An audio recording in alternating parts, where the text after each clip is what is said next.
We be live. Hello, Durud and Shalom.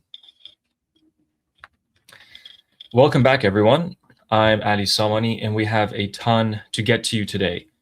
Starting off with Trump meeting with Zelensky and Netanyahu today, with both being particularly happy afterwards. Benjamin Netanyahu was very happy after his meeting with Donald Trump, and we'll show you exactly what he said to the press right afterwards. Senator Lindsey Graham's funeral, may he rest in peace, is the first time we see Prince Reza Pahlavi, Presidents Trump, Zelensky, and Prime Minister Netanyahu all in the same place.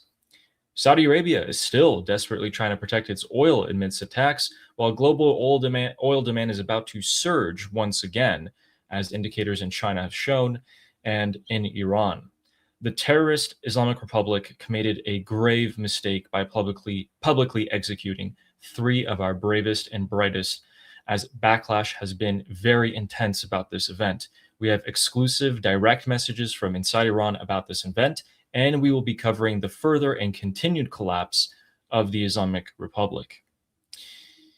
Starting off with Trump's meetings today with Zelensky and Benjamin Netanyahu, we are going to get straight into it. With that, it was supposed to be this one.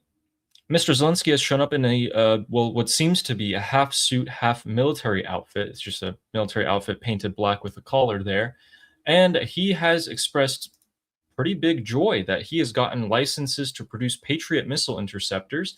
He's met with the heads of Lockheed Martin and other defense companies, and has largely secured himself some pretty large backing when it comes to the war between Russia and Ukraine. He's emerged pretty happy afterwards about that. The meeting between President Zelensky and Donald Trump is rather significant because it may be an indicator that the Russia-Ukraine war may be coming to a close in the next few months, maybe a couple years even. It's on the horizon at this point. So Laura Loomer here is saying something that I told you guys last week. When Marco Rubio met with the foreign minister of the Russian Federation, I told you guys that it was most likely the Russian Federation reaching out to the US and saying, hey, we need to end this conflict. Here's our terms, here's our red lines, give it to Ukraine, let's see what they say, as the US as an intermediary. And we saw that Laura Loomer today largely thinks the same thing, that during President Trump's meeting with Zelensky, they agreed that Steve Witkoff and Jared Kushner will now be heading towards Kiev. Now, we know that these guys are special envoys and diplomats, so it seems like on the diplomatic front, between Russia and Ukraine, of all countries, there will be some further developments. We'll discuss that later, and we'll come back to it. But right now, Benjamin Netanyahu had came out afterwards to his own press in Hebrew here, saying that we had an excellent meeting, and I will give you his direct translation here. I have it. So he said, I've just finished an excellent meeting with President Trump. When I say excellent, it's not just lip service, a conversation with full partnership, with mutual support, with an understanding of the common goal of ensuring that Iran will not have nuclear weapons, as well as other goals. One of the best conversations I've ever had with a president of the United States, our friend Donald Trump. His entire senior team was there, as was our senior team, and here too was an opportunity to exchange ideas and also to coordinate things that are important for the security and future of the state of Israel. Benjamin Netanyahu, as reported by many people around him at this time, was pretty elated coming out of the Oval Office afterwards, and his team, who were reported to be very anxious going into the Oval Office, seemed very relaxed and happy coming out of it. 2 things about this, guys. We know that, and I put down in my notes here, so the concerns from Benjamin Netanyahu and his team were about the timing of things, not the objective. The goal is still for both countries to not have the Islamic Republic have a nuclear weapon. It was just, when is that going to happen? How long is it going to take? Hey, Trump, hey, Donald, I got my elections coming up in Israel soon. When are we going to get this thing underway? And it looks like he got a satisfactory answer. And that is pretty good to me. What do you think? I think Yeah, Bibi walking out of the Oval Office being happy is a good thing. when Bibi is happy, the Iranian people are happy. Like if he's happy, that means that something good is about to happen, right? Yeah. I mean, who knows? Yeah. I mean, I mean- Mamdani could be thrown in prison too. He could be happy about that. No, but like it's always a good sign when Bibi is happy, right? Yeah. He's pretty much aligned. I mean, Zelensky is happy, Slavo-Ukrainian, and Israel is happy. I'm Israel Chai. Bibi is happy. Trump is happy. Long live America. And I think when all three of these are happy, that's the best sign for the Iranian people. Javid Shah. It is. It absolutely is. So we're going to come back to that. We want to show you guys a very important event that happened today. So Lindsey Graham's funeral took place today in Washington, D.C., and we will show you guys the clips, the most important clips that pertain to us and our fight in Iran, starting off with Sean Hannity speaking before the funeral service. Let's see what he had to say. Trump knows, as Israel knows, as I know, there can be no path to peace until evil is defeated. Evil, in this case, embodied in a death cult, an ideology, the world's #1 state sponsor of terror. Thanks to the partnership of the President, the Prime Minister, and many other allies, I pray their days are numbers, and I pray that Lindsey's dream of a lasting peace becomes realized soon. As President Trump— Gotcha. Thank you, Sean Hannity. It looks like they did talk about that, and it actually talked about a lot more. If anyone knows how to lip read, I have a couple clips for you guys. Ooh. So we can't actually see what they're saying. But what is Mr. Zelensky telling Benjamin Netanyahu here? Wow. Seems like it was something of, a little bit of a piece of new information, the way he reacted there. Some coordination maybe. If anyone knows how to lip read, let's see. I mean, Zelensky keeps looking at the cameras. Don't know. I like the nodding and the smiling and the handshake. Something is happening. Guys, this has been my dream to, I always believe that Ukraine and Israel need to be closer with each other and work with each other a lot more. They share the same enemies, they share the same goals, they share the same type of threat. They're both on the side of liberty, fighting the enemies of liberty. The problem with them getting closer was the fact that there's a lot of Russian, Russia and Israel have a lot of ties with each other, so that makes cooperation quite difficult with Ukraine. But honestly, now with the existential threat to Israel and getting so close to finally finishing the joint enemies of both Israel and Ukraine, I think those considerations could be put aside, especially given how weak Russia is right now. And look at that frame, amazing frame. You cut an amazing frame. Look at that. Look at both of them smiling. Oh my God! Wow, what a shot, Ali. That's good. Looking at each other smiling. That's nice. Love that. Good catch. He's not the only person in that building. Remember, we said that Prince Reza Pahlavi is also in the building, and here he is on the right side there. Speak! On the aisle as Donald Get them! Trump. Oh my God! Get them to speak! Look at that! Trump is there. Prince Reza Pahlavi is there. Oh my God! Nah, go talk to each other. So President Trump actually ends up talking to, I think it was a Saudi Arabian representative standing in front of Prince Reza Pahlavi, and the angle of it was that President Trump can directly see Prince Reza Pahlavi behind the Saudi representative as he talks to him. They didn't directly talk, of course. In fact, Prince Reza Pahlavi was not particularly even trying to look at him, which makes sense.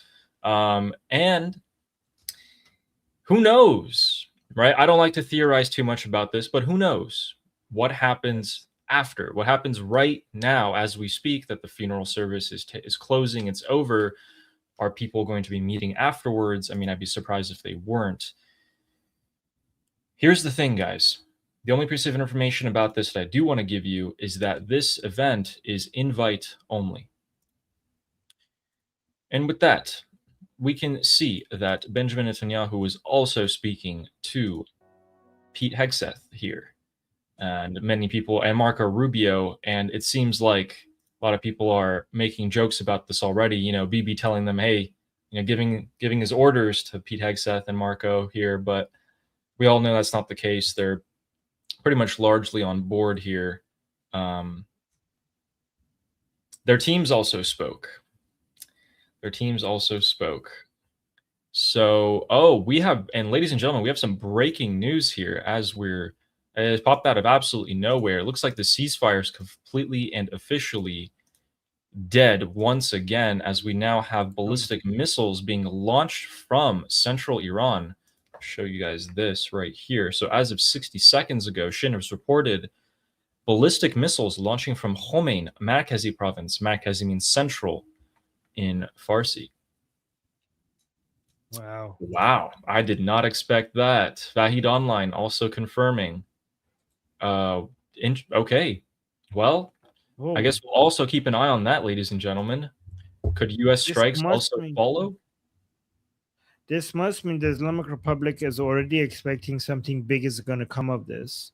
I mean, I don't know if it's true or not, but the Islamic Republic think about it, Ali.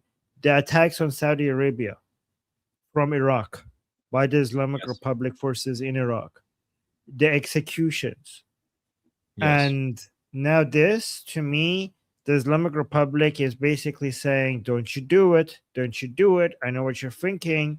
I still have some deterrence ability. Yes. And guys, let me make you guys take a look at this. So I showed you guys this. I just want to remind you, as Armin's saying, remember all the events that are happening right now at the same time. If you were to compare them with another period of history, this would be significant escalation right now, with all the leaders meeting to discuss specifically the Islamic Republic. Prince Recep Pahlavi being in that general vicinity. The airlift, as you guys can see over the past 3 days, is intense. All the headlines, Armin, all the headlines are saying negotiation. Trump wants to negotiate, he's negotiating, yet we're seeing one of the biggest logistical and planned operations in United States military history taking place at the same time. Historically, the United States doesn't just bring toys in to play with them on their own. They like testing them out. Armin, do you think things are speeding up both internally and externally in terms of the war with the Islamic Republic? It seems like we're getting closer and closer to a big decision that has already been made. But what that decision is will be revealed soon, but it seems like we're moving very rapidly close to seeing it. Yes, I agree. I think a decision has already been made. I think that decision was made as soon as the USS Boxer decided to go from Singapore to the Middle East there. In terms of logistics, that decision was already made back then. Before we get into Iran, let's show you guys what's happened with Saudi Arabia once again. So this is a pipeline from that oil refinery to here. And that across the Saudi desert, ships will now load up oil at Yanbu and the coast, going to take it throughout the Suez or even through Egypt into the Mediterranean and largely Europe in the United States of America. Well, that's become an increasingly more difficult task to undertake. We have seen that the Yanbu, Saudi Aramco Yanbu refinery is still on fire, and it's actually took another hit today. This time, a particularly important building, not a fuel storage, was hit. Seems like the actual refining infrastructure was hit. This building is reported to supply a lot of the European and Saudi itself for grease and other such oil products that you use in machinery, and they're going to be definitely missing that building pretty soon. On the east coast of the Saudi Arabian peninsula, we also see that Abqaiq also came under attack from drones once again. Whereas Abqaiq, or Abqaiq, I don't know, it's over here. It's closer to Iraq, where the drones are being fired from IRGC-backed militias and hitting the oil infrastructure once again. So this is the east-west pipeline that Saudi Arabia has, goes over, you don't have to use the Strait of Hormuz that way. Looks like they're coming under significant pressure here. They're reaching out diplomatically. They're reaching out to Ukraine for help. They're doing everything they can to try and defend themselves. And it's yet to see how successful that will be, because half of the Yanbu oil refinery plant was largely, the fires are largely under control now. Most of the entire area was on fire. Now it's significantly smaller. It's not out yet after 3 days of burning one of their most precious, actually their most precious oil refinery in Saudi Arabia. It's 5% of global oil comes from that one spot. It took them about 3 days, and the fires are still not under control. And with that, we can take a look at the U.S. and Chinese oil reserves. So you take a look at the U.S. ending stocks of crude oil. It's pretty low, pretty low. We're right there on the right side. Just make this a little bit bigger for you guys to see. Here we are. So that little dip right there, you guys can see 2020, 2025. We're currently in the conflict, and it took a pretty sharp dive as soon as that conflict has begun. Yeah, it's not looking too good, because China on the other side of the world is also about to pick up its demand for oil. So according to this graph, which I will once again make larger for you guys. Sorry, I know graph. But if you follow this, we love graph. This black line from January till now, their demand went up in anticipation of the US strikes. The war happened, and the Chinese cut their demand for oil significantly to be able to survive this. But now, as of July, about July maybe 10th or 15th there, so 2-3 weeks ago, the Chinese have significantly raised their demand of oil back up to about 75% of their original amount. That means that China is about to start buying, or is buying, all of the oil that is stuck on the oceans waiting for buyers. That will create another shortage of oil on the seas and end up driving the prices in the long run back up again. So it seems like the Chinese are not planning to give the United States any sort of respite with oil prices sticking down low. We're going to start seeing them go up. On the Houthis, China said, yeah, we don't really care. We have no preparations to put pressure on the Houthis. We actually think their demands are legitimate. We think the Houthis made concessions to reach a solution. And they're pretty happy that Saudi Arabia is eating some of the blows here, because, again, as we told you guys yesterday, Saudi Arabia has drifted away from China in the last few years, more towards the United States of America, with the Houthis being a sort of pawn here that are keeping Saudi Arabia in check to join the Abraham Accords. I don't think oil prices are going to get lower than this or stay lower for a significant period of time. I think they're pretty much going to jump back up soon. And I think the military operation also has to happen soon, and it has to be short. But we will see what's happening, as always. We have more ballistic missile launches from the Islamic Republic. So 3 more locations are now also launching ballistic missiles. People are already grabbing pictures of them. Let's take a look at this. Hold this up for you guys, make it bigger. So this person under a tree was able to catch a ballistic missile that actually doesn't seem to be too far away. Looks like he was pretty close, maybe a few miles off from the site that it launched. Got some lovely grapes, though. That's a nice picture if you think about it, because people would think, it's the moon, maybe it's some jet trails, but It's actually a ballistic missile from the terrorist Islamic Republic, and some lovely grapes. That is an incredible picture. Picture of the year right there. Yeah.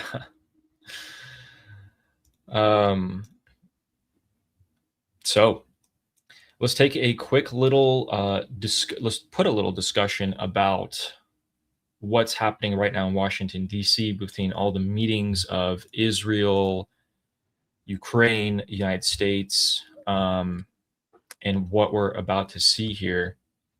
So I'm going to make a poll and ask people, what do you think do you think the operation is going to happen sooner or later?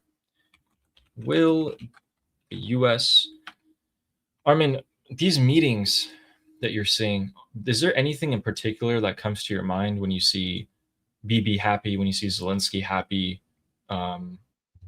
you see Prince Reza Pahlavi invited to this event? I think that means, to me, this seems like we're moving in the right direction. The forces for liberty are getting closer and closer with each other, and our enemies are as divided as ever. And I think that if we could find a way to have a united front, United States, Israel, Ukraine, the Iranian people, against this evil, we're going to get to the finish line a lot closer, a lot faster. I just think that I hope that Zelensky and Prime Minister Netanyahu being happy is because they found a way to push back against the isolationists in DC. Like if they have met with President Trump, they're happy about the results. Again, this is also it's very special that this is at Lindsey Graham's funeral, because he would wanted this. These are all allies of Lindsey Graham, all the people that Lindsey Graham has been fighting for. So hopefully this means that finally the bad influence in Washington, D.C. has been pushed aside, and that atmosphere and that environment is bringing Trump, Zelensky, and Prime Minister Netanyahu, and hopefully Prince Reza Pahlavi closer together, given what Mark Levin said earlier and how much Mark Levin influences President Trump. I'm hoping that there's also a meeting with Prince Reza Pahlavi behind the scenes that we are not aware of. I hope that's also happening. By the way, guys, anybody who tells you that they know for sure that it's happening, there's nothing for sure in this. Anybody who's like, oh, for sure, here's some signs that there's a meeting. Like, even if they end up being right, that's not proper analysis. And people who talk like that really don't understand the uncertainty of geopolitics. But what I'm hoping is that it's true, that they are meeting, and it is very likely that they are meeting. Yes. It doesn't make any sense that Trump and Prince Reza Pahlavi wouldn't be meeting. So if they're not, that's very disappointing, especially given that he's already there. Yes. And guys, we have the poll up on the screen now. Will the U.S. act soon? Option 1, yes, an operation is imminent. Option 2, no, they benefit from sitting back. So we'll give that 2 minutes and see what you guys think about that. So far, we have about 20 people having voted. And Armin, you're right.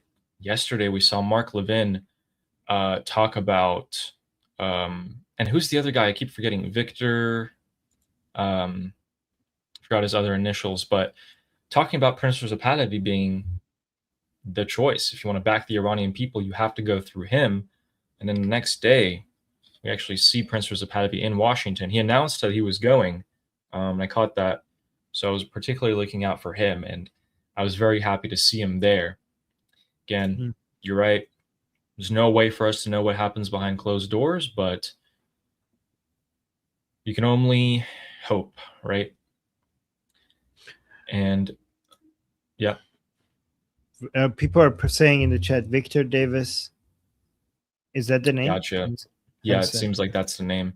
So Reuters has come out with an interview today. They came out with I think it was like a 75-minute interview of Prince Reza Pahlavi.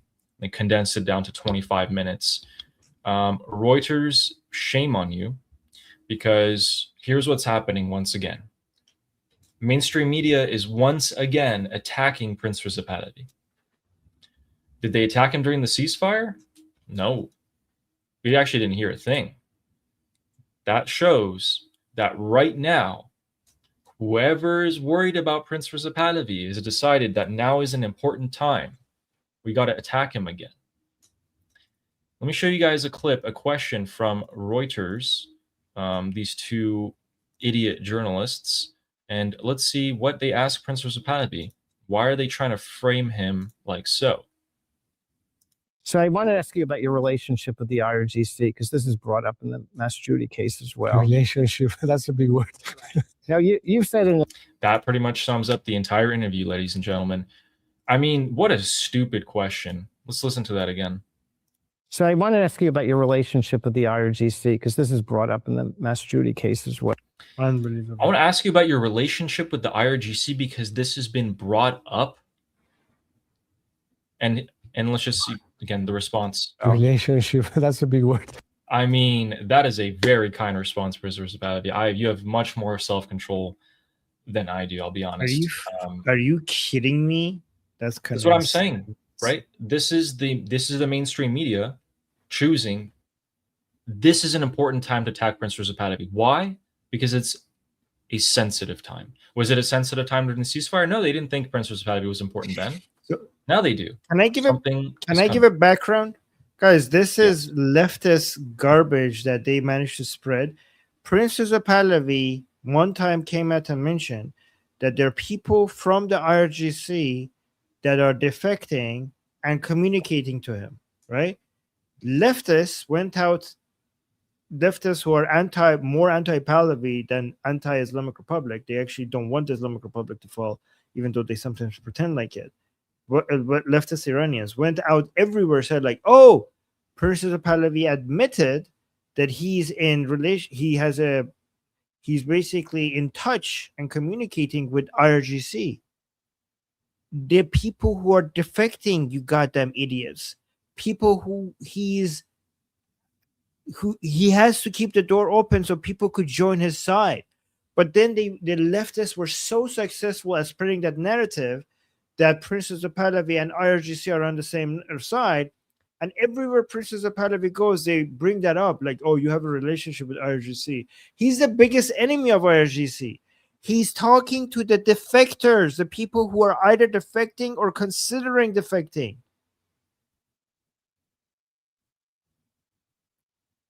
You're muted. I don't know who these two people are. Some people in the chat are saying Das Stern is one of the guys' name. I don't know, but for all intents and purposes going forward, I will name them Deedle D and Deedle Dum, and we will just end it right there. So the poll results. Will the U.S. act soon? 75% of you said yes, an operation is imminent, and 25% said no. They benefit from sitting back. Armin, what do you think? I think first that an operation is imminent. It's quite expensive moving all these troops and equipment. It's quite expensive of an opportunity cost to have the Marines sitting off the coast of the Islamic Republic rather than defending the Pacific. And while they do benefit from sitting back, I think it's marginally more profitable for the U.S. to push for Saudi Arabia to join the Abraham Accords, to push for the proxies in Iraq to be eliminated, and carry out this operation, perhaps even at the same time. And what do you think about that? I think they're running out of time before the midterms, and they need to get something done fast. I don't know. Okay, so operation imminent depends on what we mean by operation. I mean, some sort of operation will happen, but are we talking about like major escalation to the scale that will, severely wound the Islamic Republic for the Iranian people to be able to do an uprising and get the job done? That's what we have to ask.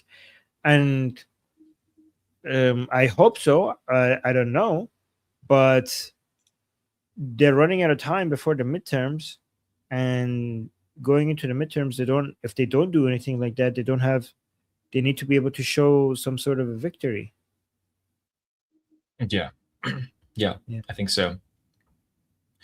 And regarding the meeting, here's the thing: some sort of a victory that the American public will buy, because the American voter might not be following what exactly has the Islamic Republic been, the amount of damage that they have taken, Yeah.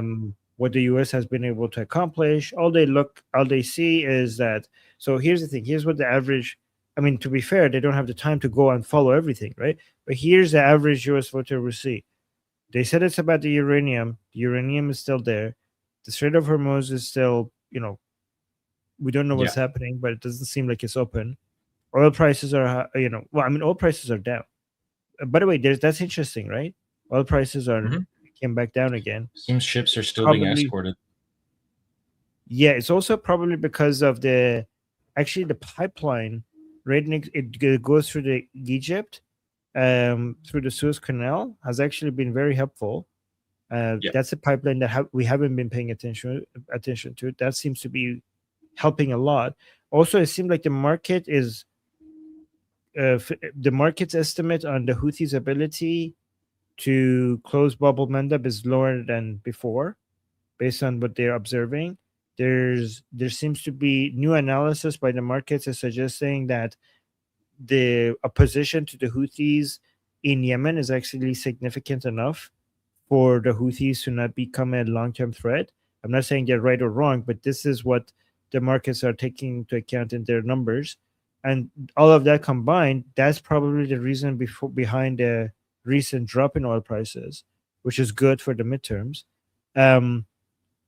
If the oil prices drop and we get some United States being able to get some oil at lower prices to flood the market, this might put less pressure on President Trump to do something before the midterms. But again, we have to see. Like, there's so many different things that are influencing. Yeah, but go on. Yeah, no, I agree. And about the meeting, about the meeting between these world leaders on this topic, Alistair Newman sent us a super chat saying, "I can't have been the only one a little worried about Trump, Bibi, Zelensky, and His Royal Highness in one room, right? Thank God everyone is safe." And first of all, thank you for the super chat, Alistair. And oh man, that room has got to be the most secure place on the planet for all those people to be on the same spot. Absolutely. There is no, I don't even think, even I couldn't get in, I can infiltrate the IRGC. I can't get into that room. I really can't. I won't even try. Right? I won't try, FBI. So, with that, we will go into Iran. And Iran, I'm just going to catch up on the news here. So actually, okay, so there is more breaking news. Interesting. So we had actually about a dozen ballistic missiles being launched from the Islamic Republic, which is not a small number. And it looks like we have explosions in Jordan. So US bases are once again under fire in this quote unquote ceasefire. And looks like even in Israel, you can see interceptions in the sky. That's how close they are in Jordan to Israel. Multiple interceptions for most of these missiles. Looks like some of them have landed. There is a column of smoke in Jordan. I'm trying to get confirmation on where that is, but Iran.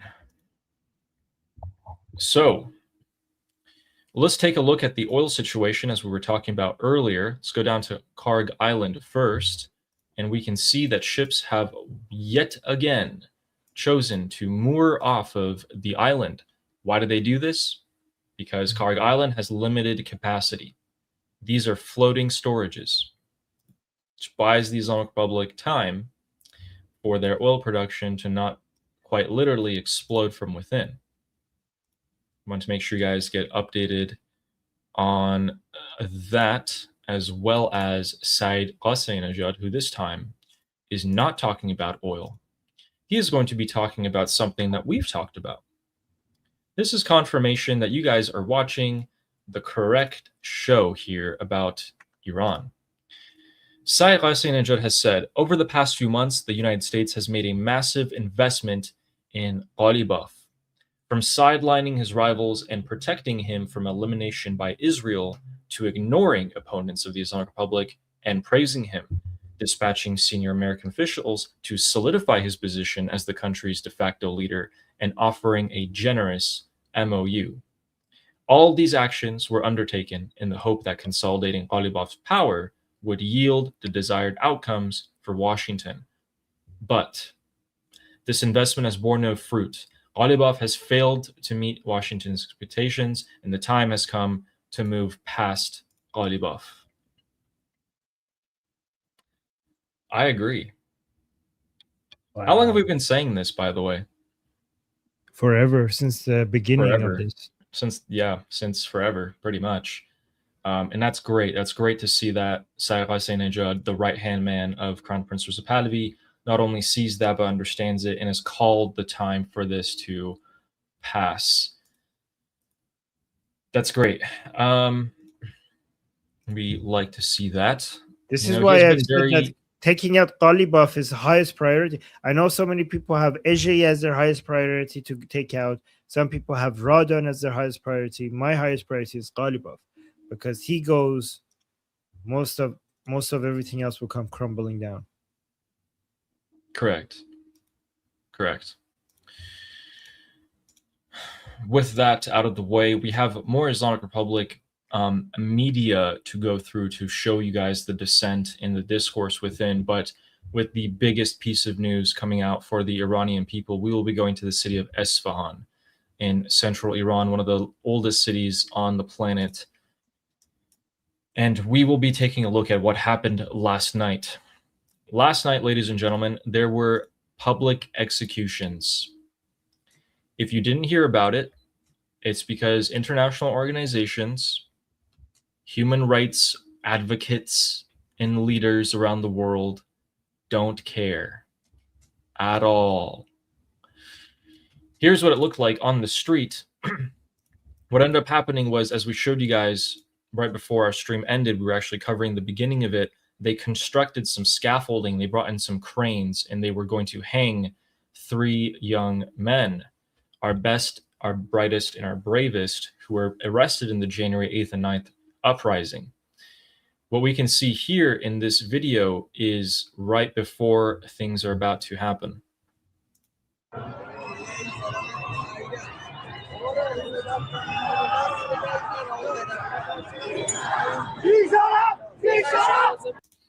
They're chanting Bisharaf, and look how many people are there. Bisharaf means dishonorable, and they're chanting it at the IRGC, who are choosing to have a public execution amidst all other problems inside Iran, to show the people that they should not come out again, or this is their fate. And they held it in the same exact square, the same exact location where the uprising in this city was prevalent in January 8th and 9th. This was what happened right before the chanting. When the execution was being carried out, people surged forward, banging on the barricades, trying to push through, causing the IRGC-backed to come forward with their shotguns and tasers and to start beating people. When they started doing that, we ended up seeing that people started fleeing, and this is what it looked like on the streets. So you guys can, they're still shouting Bisharaf. You see those green lasers? Those are the same lasers on the weapons that they used to massacre the Iranian people back in January. It seems we don't have direct reports of if anyone was hit or killed, but we do know that the security presence right then became extremely heavy.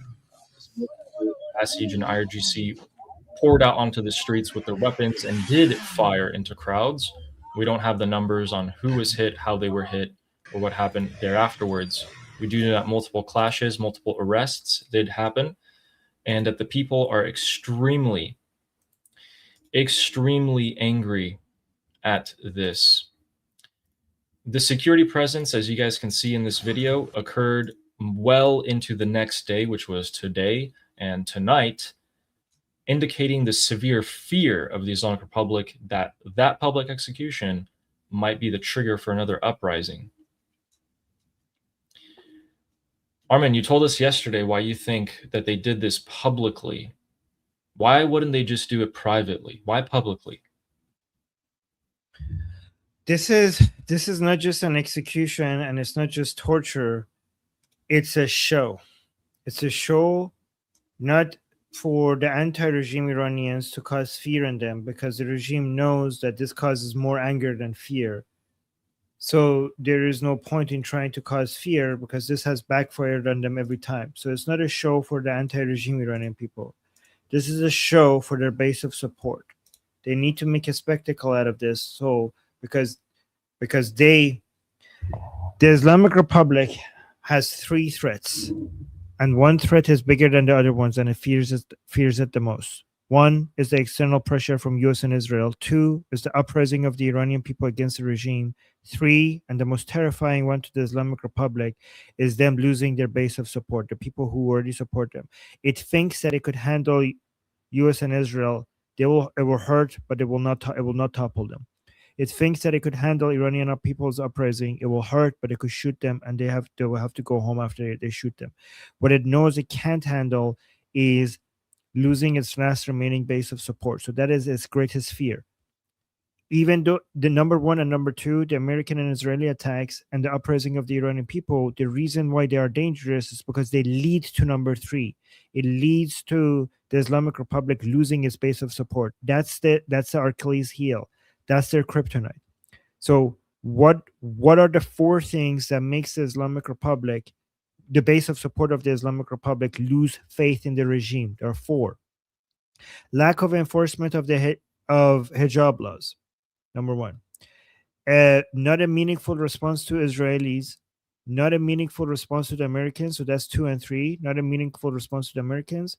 And number 4, low execution rates. Not enough executions of the anti-regime people. That makes them upset. These 4 things makes them angry. That's what they usually protest about. When it comes to right now, the Islamic Republic is dealing with a crisis of legitimacy, meaning that its base of support is losing faith in it and doesn't believe in it anymore. Mostly because of number 2 and 3 right now. Lack of significant response to the Israelis and Americans. This is why the Islamic Republic keeps hitting Kuwait, Bahrain, and Jordan, because they cannot do a meaningful response against the Americans and Israelis, but they have to show the regime supporters that they're doing something. So they hit countries that think that they believe that they cannot hit back in a meaningful way. That's why they go after that. And this is exactly the same reason why they're executing these young men, because they're unarmed and they cannot respond. So these people want blood. More specifically, they want the blood of President Trump and they want the blood of Prime Minister Netanyahu. But the Islamic Republic cannot deliver that to them. So they're giving them some blood. They're giving them something. They're trying to demonstrate that they're still Islamic, that they still have power, that they still have fangs, that they could still be scary. But the only way to pretend that they are powerful and scary is to kill people who cannot defend themselves, because they are not armed. Yeah. And that's why they're making a spectacle out of this. Yeah, I agree.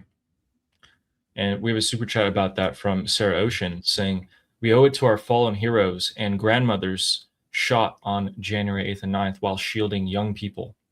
That did happen. That's not an exaggeration.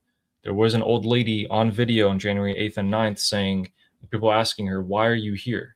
You're old. Why are you here in the front?" And she said, "To shield our youth with my body, to make use of myself for our youth."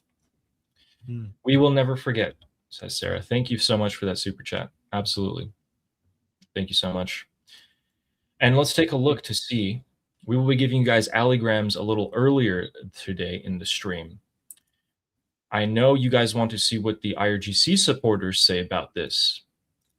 We know what the Iranian people think about this. Armin, I saw the Iranian people just as upset they were in January 8th and 9th. So yesterday, actually, after the stream ended, I told myself, listen, you're not gonna work at all. You're just gonna play some video games, put some time for yourself, and all of this went down. And I was in the worst mood. I was crying. Everyone I knew around me in my circle was crying and upset. That is generally how the Iranian people are feeling right now, all across Iran as well. Iran International reports a ton of people in Isfahan saying there is an air of despair, of sadness, but most of all, of anger in Isfahan in particular in the city. Was there anything you saw from the Iranian people? Determination to end this once and for all. The consistent messaging that there's only one solution to this. The only way to stop all of this is for us to keep asking ourselves, am I, more specifically, am I doing what I can do to bring the end of the Islamic Republic and the return of Pahlavi closer? There is no other way. There is no other way. There's no other way to stop this. There is no other way. And on the off chance you don't care about the Iranian people, but you do care just about the nuclear issue, they are actually the one and the same. The Islamic Republic will never give up on executing the Iranian people, nor will it ever give up on trying to build a nuclear weapon or other such weapons of mass destruction. Destroy Pickaxe Mountain as much as you want. It doesn't change what they will do in the future. Regime change is the one and only option.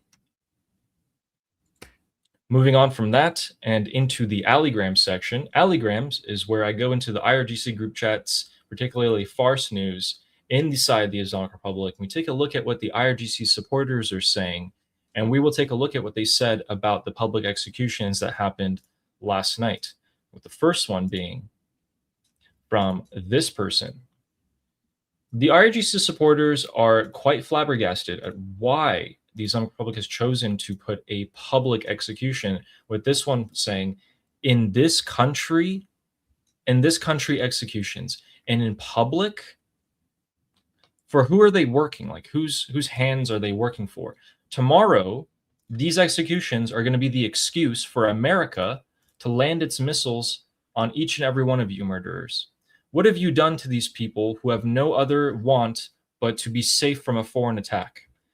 And now you're executing them, turning them against the Islamic Republic, going to the side of the Americans. Fear the day when each and every one of you will fall into the hands of these same people that you're trying to execute. The regime supporters have not been very happy. I've seen mostly criticism, and very few messages saying, yes, that was the correct move. They were terrorists. They were Mossad. They needed to die. I think it's a 75% to 25% ratio. After the about 2,000 messages that I read, that was my understanding of this. Really? Yeah, that was the first allygrams that we got from that. We have... What are they arguing? Be careful not to think that everybody in that group is like pro-regime. Some of them are pro, but what was their main argument? So the pro-Iranian people, the pro-Iranian people who came into this IRGC group chat were saying, just wait until we get our hands on you. Just wait. That's pretty much what they were saying, with a lot of insults and profanities being thrown around on both sides. The admins, I don't think, have yet had a chance to go and clean up everything in there and censor. But a lot of the regime supporters, and I was careful because over the couple last days, you said, maybe there's some more Iranian people in here. So I was a little bit more careful to see if these messages are clearly someone from the Iranian people side, or are they people in the Islamic Republic who are not really that happy with what just happened. So this person, who's responding to someone named Mahdi, saying, I wish they weren't executed in public. It would have been the right thing to do it in private. So that's a regime supporter saying, why did we do it in public? Should have done it behind closed doors. Makes no sense. Big TNT is responding to Mahdi and saying, the government has drawn its sword against the people, not realizing that doing so in public will cause only more hostility. Isn't that right? It knows. It knows. It knows. But the reason why what these people don't understand is that the government actually has more data than you guys. And you guys are wishing, like the hardcore supporters that it has, they want this. Like these people are wishy-washy. The regime needs the hardcore supporters, and they want this. Yeah, they need to wash out the riffraff. They need to keep the hard, loyal base happy. That's what this all is for. As Armin's saying, guys, they don't care if 90% of the population is against them. They don't care if 95% is against them. They need that 5% to stick around and show support for them. That's all they need.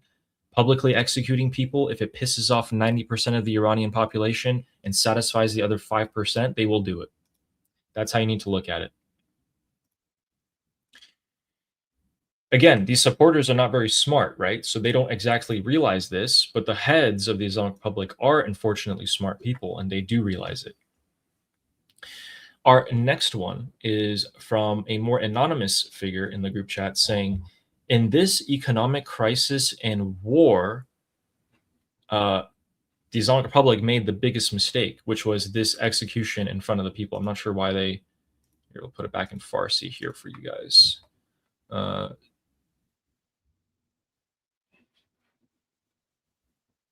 تو این بحران اقتصادی و جنگ آمریکا بزرگترین اشتباه بود. این اعدام جلوی مردم. Saying, yeah, in this economic condition. America. So, yeah, it says, in this economic condition and the war with the United States, this was the biggest mistake to execute in front of the people.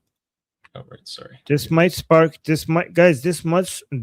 stuff like this is what sparks uprising. Yes, absolutely. It absolutely is. This is one of the key triggers. We've seen this in 2009. We saw this in the Massa Revolution. So the Green Revolution, the Massa Revolution, they were all sparked by events just like this. You had someone, you had a couple people, you knew their names, you struggled with their struggles, and the Islamic Republic took them from you in a way that shouldn't have happened. And intense backlash happened. Now, back then, we showed you guys during Ali Khamenei's funeral that the support for the Islamic Republic throughout the years has steadily decreased to the point where they were supposed to get, during Ali Khamenei's funeral, 2.5% of the population to show up. They got 0.2% of the population to show up. So their support has plummeted even more. This is going to be something that is going to stick in the heads and minds and a key trigger for anger for the Iranian people, in my opinion.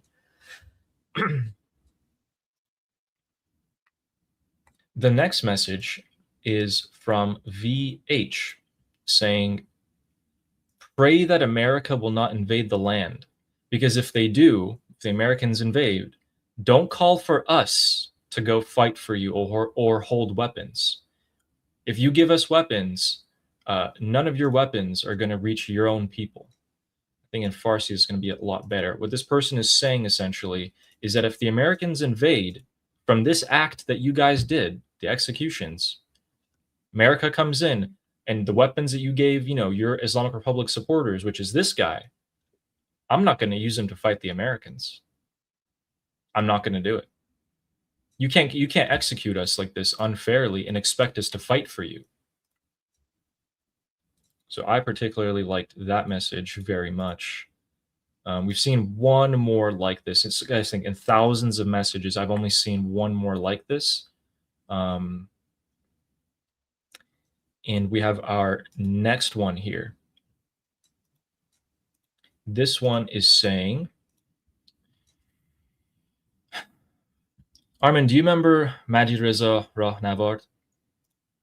Yes, of course. So I will pull up a picture of him. Maybe some people will recognize his image. In the meantime, can you read this for us, please? Yeah. Oh, do you want the Persian the Persian version? Yes. I'll translate it back.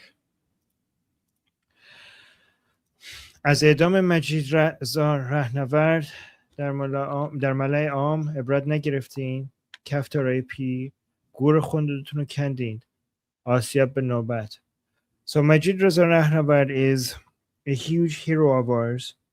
The Islamic Republic executed him for defending his neighborhood. against the criminal terrorist Basijis, and they executed him for that.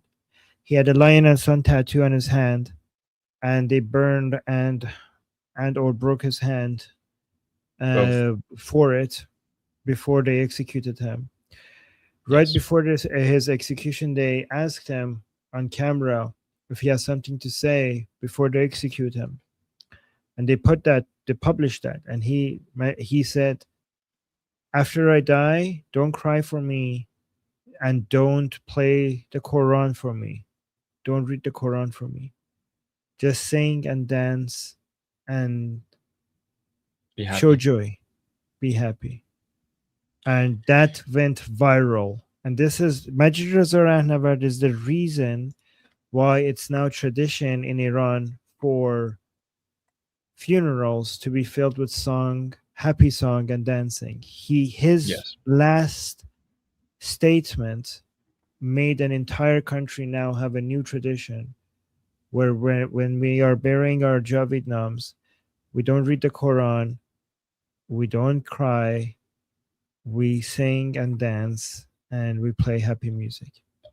Yes. If you guys see his left arm there, so on the right side of the screen, it's his left arm, there's a lion and sun tattoo. They completely charred his hand, completely charred his entire arm. They burnt it and broke it in multiple pieces before they finally executed him. So complete torture. And what this person is saying is a reminder of him saying, remember when you did that to him? You're doing the same thing to these people. Expect the same result, basically. Yeah, you're basically suggesting that you had these executions and we still have the Lion and Sun Revolution uprising. So you think your executions is going to produce the same? Like, what do you think is going to happen? We're going to do it again. It's going to and again. Do it again. We're going to and again. And again and again and again until you're done. Until you're dead. Absolutely. We have a couple more allegrams before we give you guys the breaking news from CENTCOM. We have this one from Delroba, who is speaking about, now that you've hit people and killed them, don't say there was a Mossad spy on the street, because the people were empty-handed. Don't say you were a spy and hit people with live ammunition bullets. Don't say there was a Mossad spy on the street. Don't say that. Shame on you and your supporters. You've made people hate the morning call to prayer and the Shia religion. Curse you, because no one will accept you in the future. By God, you set a trap for the people.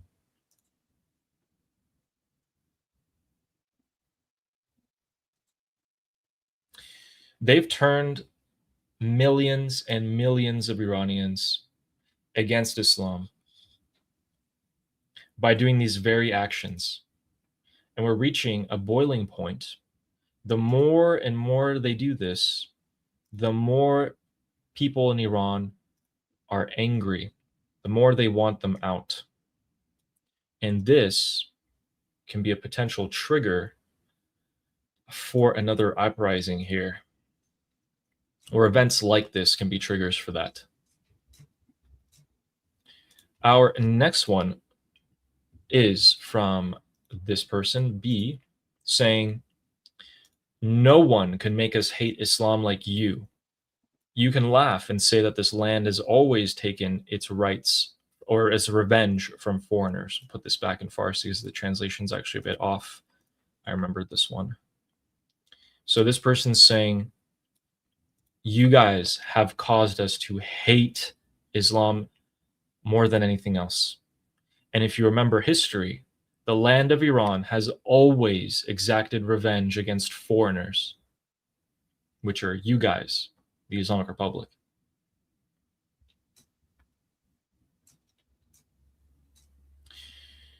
That is our allogram section. If you guys want to see more, I do have a few more. We can come back to them soon, but I will give you guys the most updated breaking news as of right now. So let's jump to CENTCOM, who has said that as of 5:45 p.m. Eastern Time Today, the IRGC have launched multiple ballistic missiles from Iran in an attempted surprise attack on U.S. forces based in the Middle East.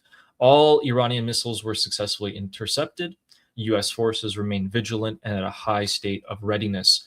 So it seems they are awaiting orders here. They called it a surprise, an attempted surprise attack. That kind of language suggests to me that some sort of response is on its way, perhaps, but it's going to be all up to Donald Trump here. Iraqis are already reporting fighter jets flying over the skies of Iraq, patrolling, seemingly on the lookout for any other possible attacks here.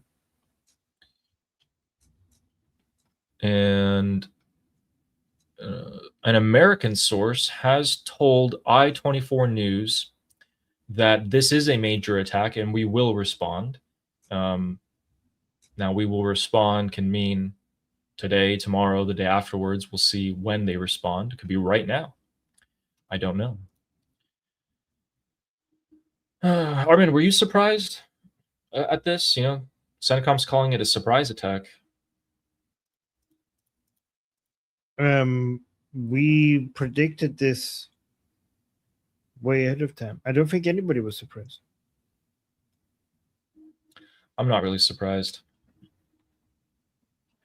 I mean, I guess what they mean by surprise attack is a technical term for. I mean, what are they like? As opposed to what? As opposed to what? Yeah. Do they usually call? I mean, I guess they usually do call. Actually, they do usually call. I guess. So, ladies and gentlemen, what kind of backlash has continued in the Islamic Republic? We can see that at some of the pro-regime rallies, we can see people, maybe this is false opposition. I want to see what you think about this, but let's take a look at what happens here on this. تنگه هرمز تنگه هرمز رو شو کنیم بذار جیب ملت هم باز بشه دیگه کی داره میگه آقا برای خودت تنگه هرمز رو شو کنیم بذار جیب ملت باز بشه. Yeah, this is fake. Oh my god. This is so fake. Oh, I'm cringing. They immediately stop the speech and the guy's like, what are you saying? What are you saying? It's like, did you even hear what he said? He comes up on stage. Acting.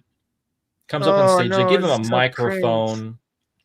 and this guy pretty much goes on to say, don't you guys also have economic problems? Am I the only one? The Strait of Hormuz must be open. It's not ours. It's not ours. It must be open. We must work with other countries to open it, which is, Armin, which is exactly what we predicted. Because they came out on state media and tried to have different oppositions. They tried to rebrand themselves. Can you give us a summary of what they're trying to do basically with this? Well, guys, this is an actor. They're like, oh, the guys at the top there, people are chanting, we should close the Strait of Hormuz. And this guy like, no, open it, open it. Our pockets are empty. And like, oh, sir, come. What are you talking about? And they're basically, the guy is going to go up there and make the dumbest arguments for opening the Strait of Hormuz. And it's going to be a straw man and it's going to respond to it.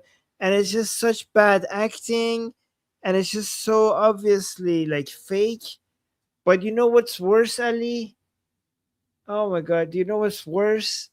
So guys, this guy is an actor that is pretending to be somebody who thinks that they shouldn't close the Strait of Hormuz as a way to respond to him and make him look like an idiot, and the people who want to close the Strait of Hormuz like within I haven't seen this, but it was so obvious. The camera was ready and everything was set up for him to do that. But the problem is that it's obvious to us that this is fake, but their idiot followers, it's not obvious to them, and they're think so that this is stupid. gonna work. This video is gonna work on them. Oh my God! Yes, Durka infomercial, exactly, Sarah. And again, look at this guy, right? Like, look at his haircut, right? They're trying to be like, oh, this is a youth. He's maybe a little punk, but he's still on our side, and he wants the best for Iran. They're trying to be like Iran, not the Islamic Republic. This is Iran for the good of Iran. Let's rebrand ourselves. they bring somebody with a haircut that is not like a Durkha jihadi, is like somebody that looks kind of, I don't know, cool, or like not Islamically looking, to be like, oh, this guy, oh, look at his hair, he's obviously not from us, like he doesn't have a, the Islamic look, he has a Western style hairstyle, so he's from the other side, but let's convince him as well.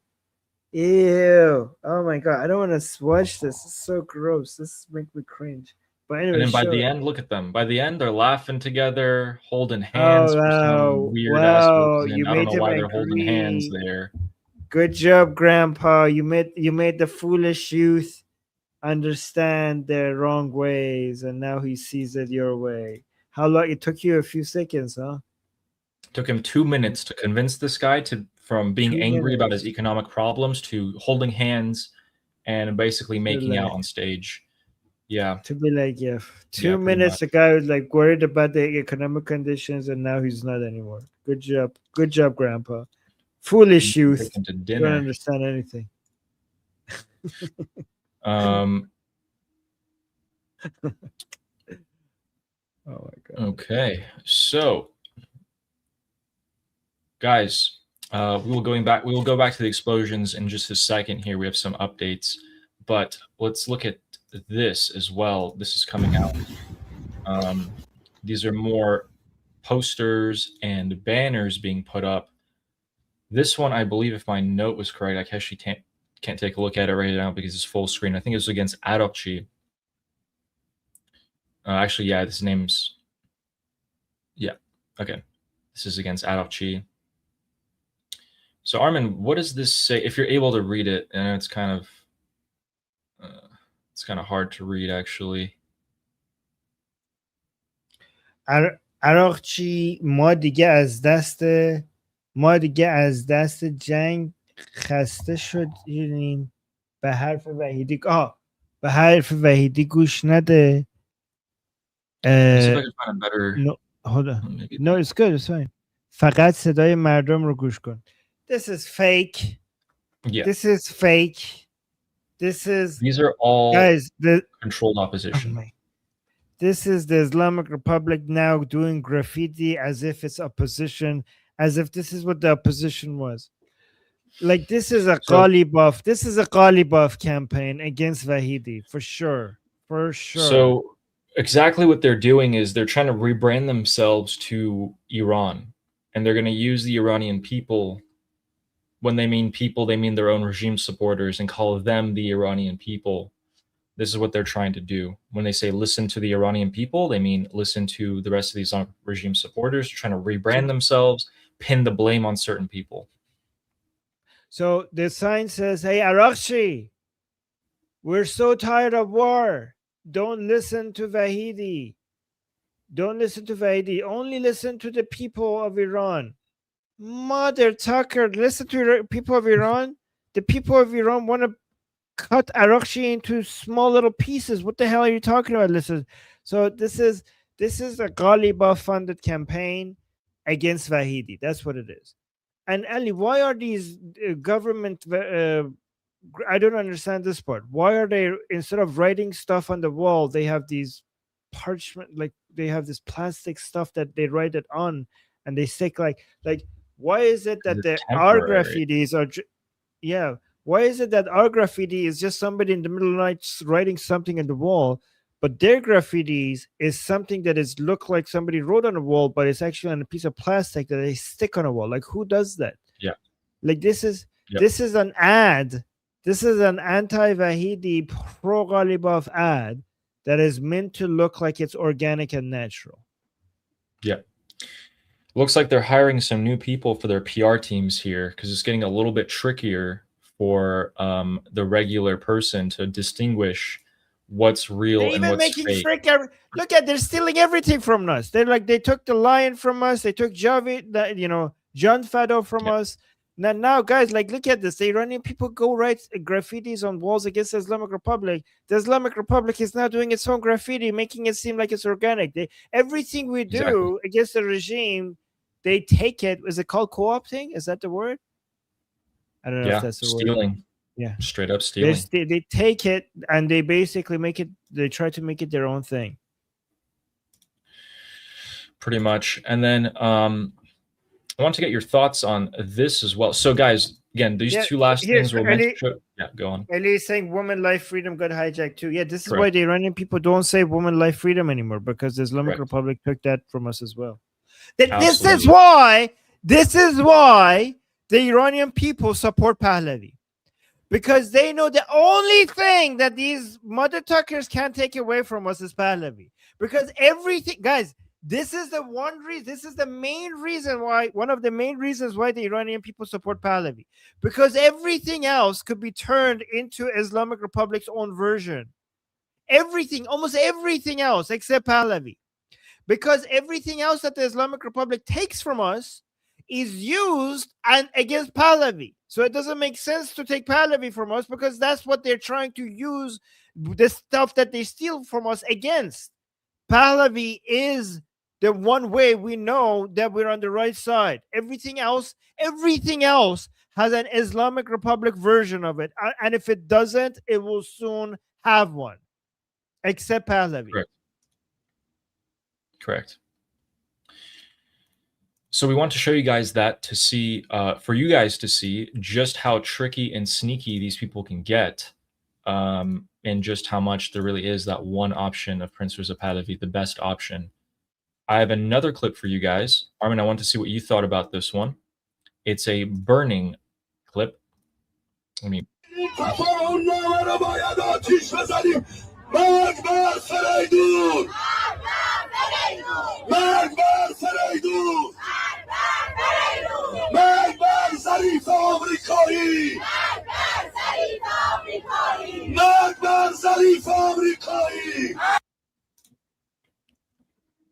I'm glad you showed that, because I have another version of this as well, and I'll show it to you, and you tell me what you think is happening here, okay?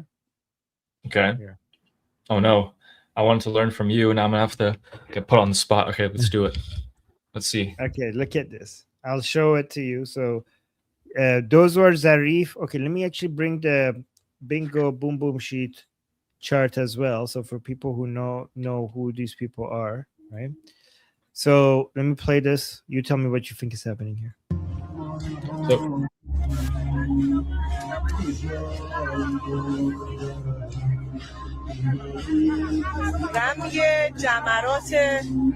can you click on that enlarging icon? What? Can you click on the full screen icon? Maybe it'll get a little bit bigger. No, it doesn't get. No, it doesn't. Okay. Here it's pretty clear though. Okay, so the obvious parts. Here's the obvious. Let me just point the obvious out before we go into the nuance, right? So these are the kafan pushan. So these are the penguins. Basically, the hijabi women who are wearing the shrouds as well, ready to die for the Islam.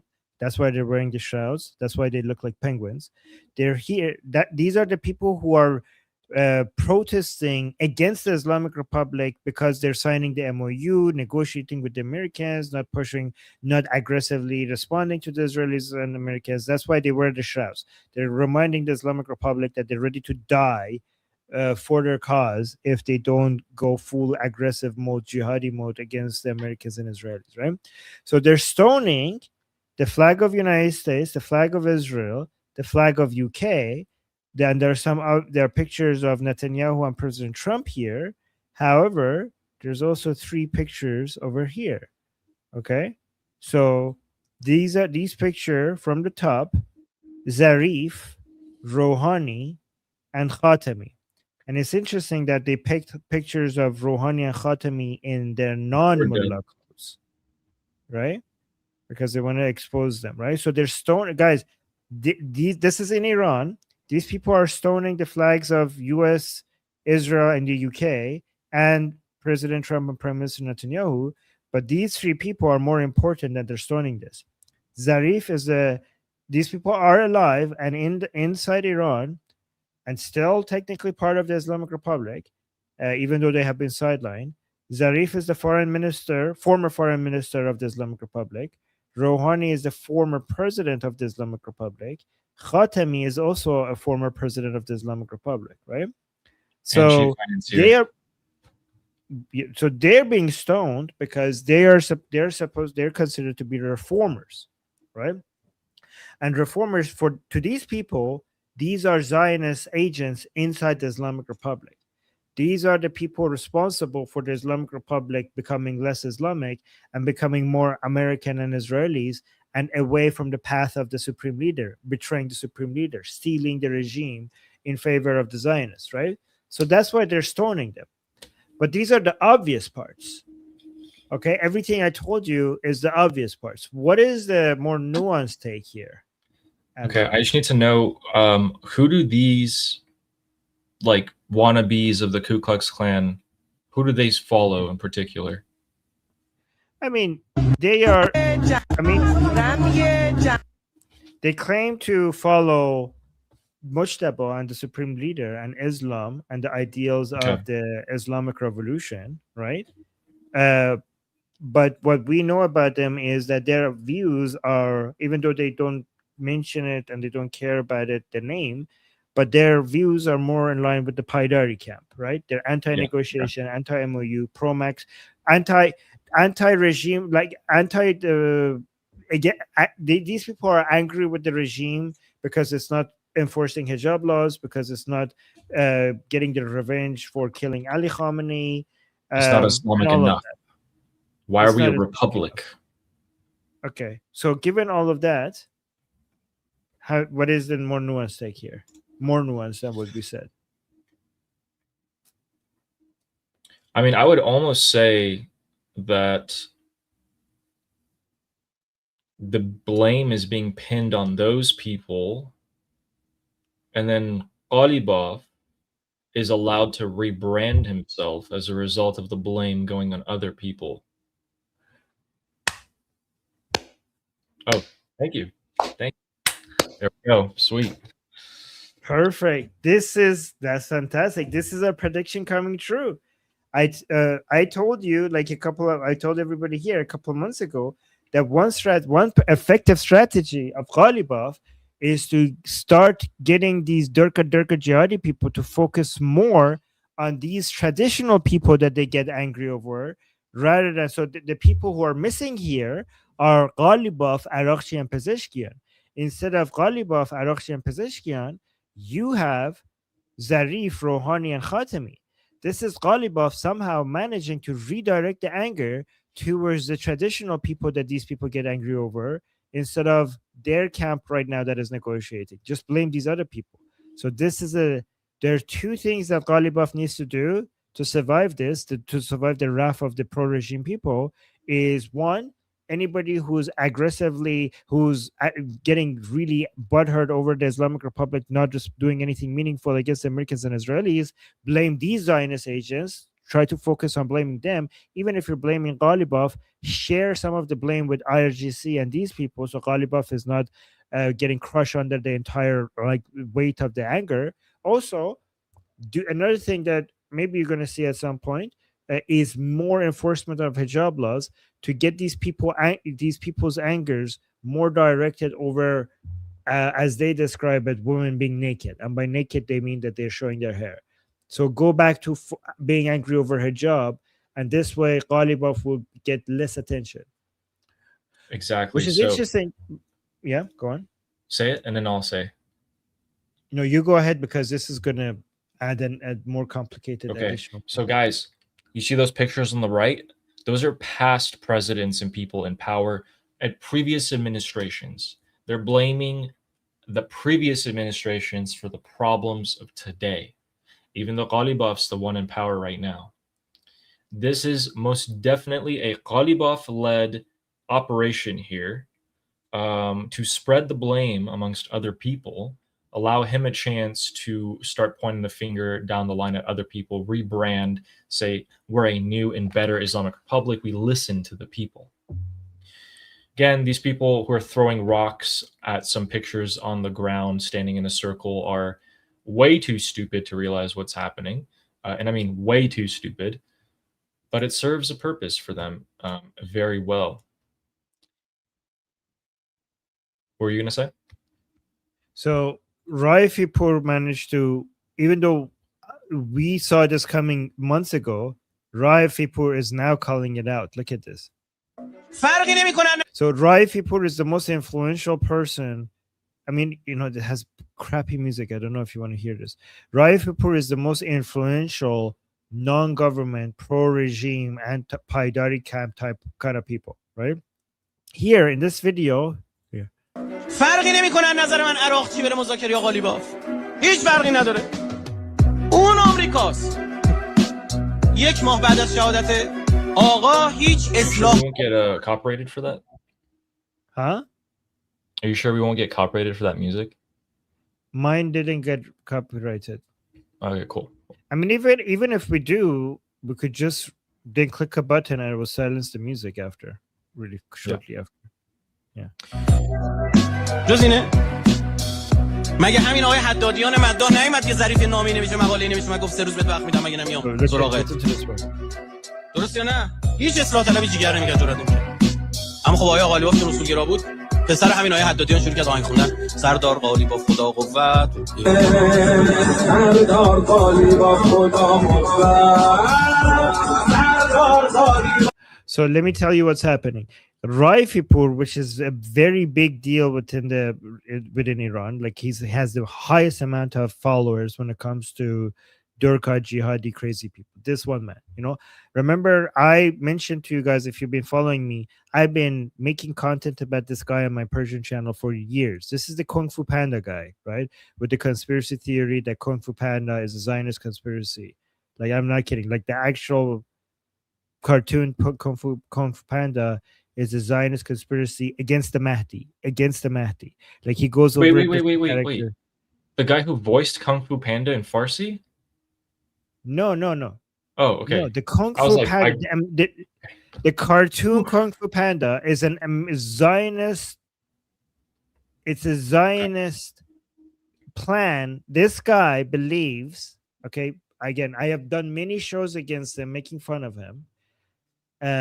One of the shows I made him is made of him is reviewing him, going over all the characters in Kung Fu Panda, and him explaining the symbolism of the characters and why Kung Fu Panda is a Zionist conspiracy to prepare the minds of the children against the Mahdi, against the 12 Imam. I kid you not.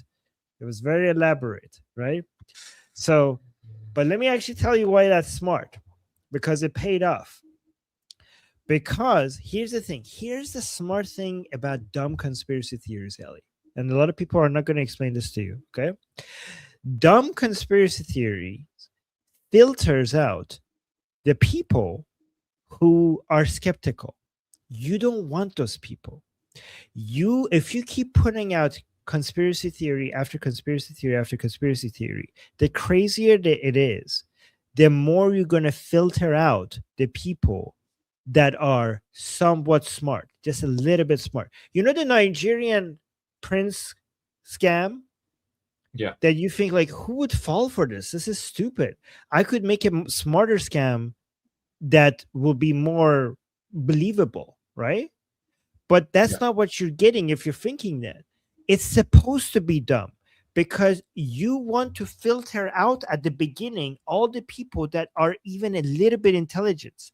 If in that funnel, you want to find the most gullible people on earth that will fall for the dumbest conspiracy theory and believe the most dumbest crap to gather an army of loyal, gullible people that will believe in the craziest things. That is the utility of really crazy conspiracy theories.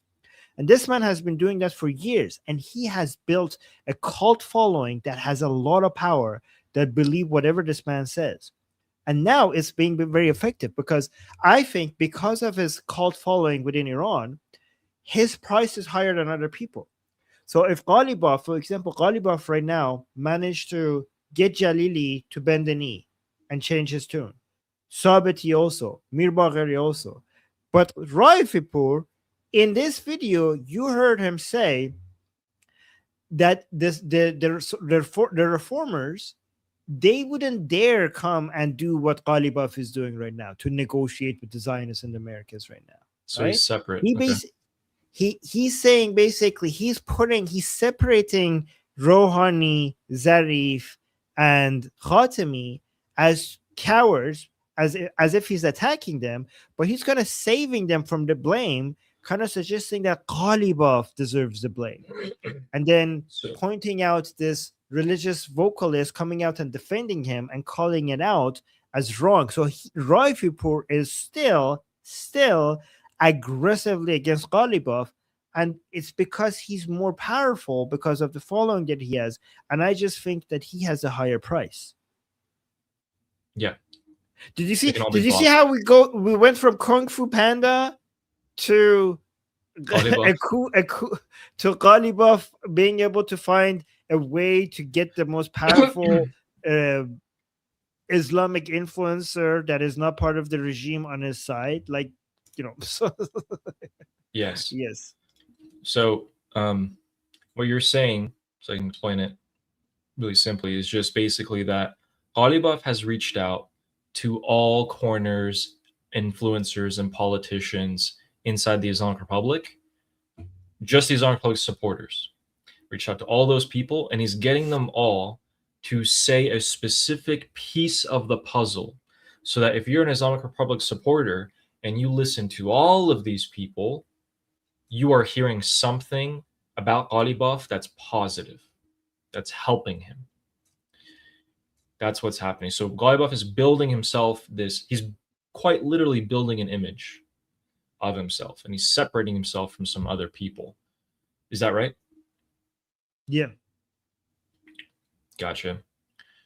Guys, we have a quick update for you. It seems like the Patriot missile battery in Azerbaijan was activated.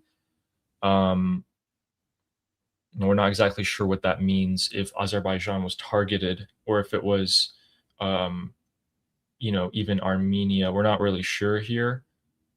The Islamic Republic did threaten Azerbaijan. They threatened their data center, I think about 2 weeks ago. They said, if the Americans keep on attacking, we're going to hit your data center because it's being used by the Americans to fight against us with AI. Could be that. I don't know. If it does end up being that, I'm going to say I'm on a fire today. I'm on a streak. We also have, in terms of the negotiations, did you hear what Qari Bali said? Oh, you're muted. Sorry, no. Also, okay, someone's in the chat saying, what does Ghalibaf mean? It means carpet weaver. Okay, so Qari Babadi is, I think he's the deputy foreign minister, or someone in the foreign ministry. I always forget the little fries. But he's saying about the talks with Oman and the United States. We'll just watch the first 10 seconds. من الان واقعا نمیتونم دقیق به این سوال شما پاسخ بدم، چرا چون ما الان تمرکزی روی مذاکره با آمریکا نداریم. یعنی اصلا ما مذاکره با آمریکا نداریم که بخوایم بگیم الان ما تمام حلقه های این سناریو رو تا انتها چیدیم، چه میدونم. So there you go. He's saying we don't have negotiations with the US. We have no negotiations with the US. I can't even answer your question that you're asking me. Very interesting, Adi Babadi, because turns out the next day, why is it not playing? What the? همین عمانی ها اومدن گفتن که What, did it just skip over the first 5 seconds? No, it was playing for us. Oh no. Okay, so the first 5 seconds it has the image so that it ends up as a cover. So don't worry about it. Just play it. They just make a pause and show the image so that they have. Okay, gotcha. Thank you. همین عمانی ها اومدن گفتن که ما میتونیم بیایم بالمناسبه یک طرحی رو بدیم که 50% در واقع دست ایران باشه، 50% دست عمان. یعنی قبول کردن که بالاخره این که 100% در آبای سرزمینی. First, he says no negotiations with the United States. Then he comes out in an interview right afterwards and he's like, actually, we're talking with Oman. And we all know who Oman is, negotiating with the Islamic Republic and the United States. And he's saying the Omanis told us this. These were the results of this week's talks with the US, basically. The Omani said, you, the Islamic Republic, get 50% of the Strait of Hormuz. We, Oman, get the other 50%. We both have 2 lanes. Which is what? Which is the original proposal. Okay? The original proposal this entire time, even through the Strait of Hormuz and or the MOU and everything, has been there's 2 lanes. The Islamic Republic basically said no to that again. They said no to it before they started hitting ships. They're saying no to it again. What does that tell us? That actually tells us something. They're talking. This pause that we just saw this week, right? The major operation that was going to happen on Friday, Trump said he called it off to give talks one more chance. It doesn't make sense to me because the proposal is the same. The proposal from the US is the same. The answer from the Islamic Republic is the same. The answer is already given. The Islamic Republic rejected it. So what is this really about? It's not about negotiations, as Donald Trump is saying. It's actually not. It's about something else.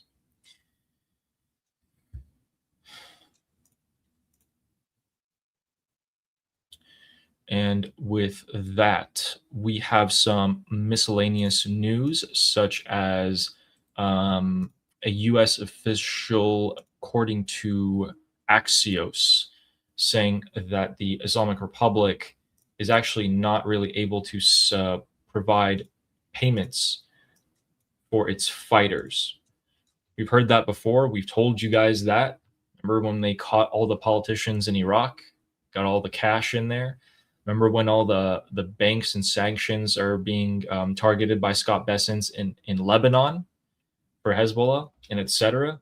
We've been telling you guys that the Islamic Republic is slowly losing its ability to feed money into its proxies. So Hezbollah, the PMF, the Houthis even.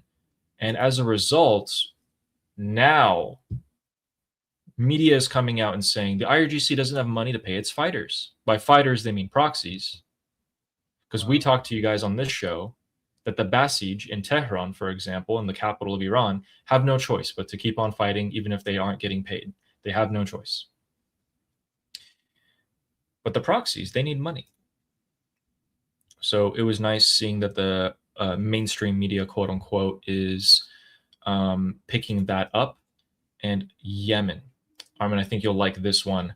So in Yemen, we had 2 significant events happen in the last 24 hours. One is that we had a ship. Another ship was hit. The crew in the vessel are safe somehow. But the Houthis are active once again. And looks like they have some opposition to them this time. It's not the Yemeni government. It is actually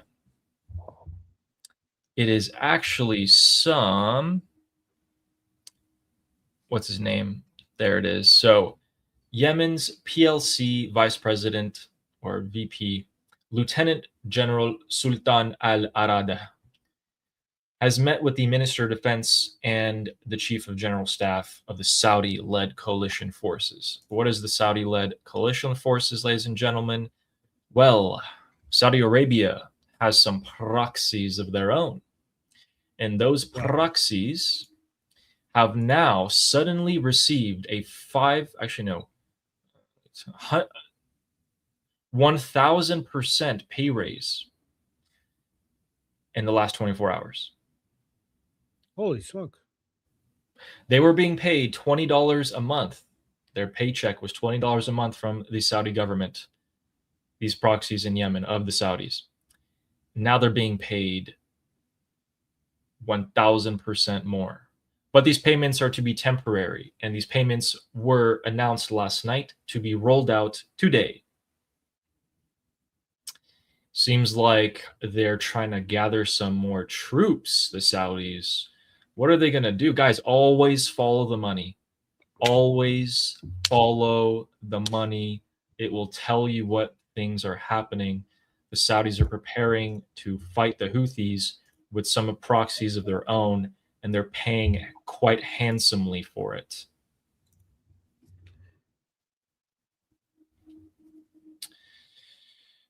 In addition to that, we can go all the way back up to Ukraine. So again, just make sure we pay attention to the Saudis and the Houthis here, because I think something's about to go down pretty soon. The preparations are being made. Then we got this guy, Andrei Sabiha, who was here in Washington today for Senator Lindsey Graham's funeral, standing right next to Zelensky, said while he was in Washington, he called Araqchi. And he said, hey man, hey Araqchi, yeah, so we, about that ship we hit, sorry about that. We didn't mean to do that. Like, it was unintentional. You understand, right? We didn't mean to do it. That's it. That's all he said. He said it was not our intention. We just wanted to counter the Russian aggression, and I emphasized to refrain from any escalation. That's a little funny, in my opinion. It's a little funny.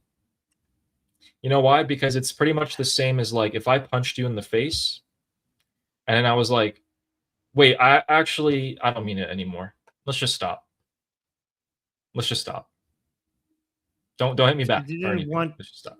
If they didn't want an escalation, why did they announce it?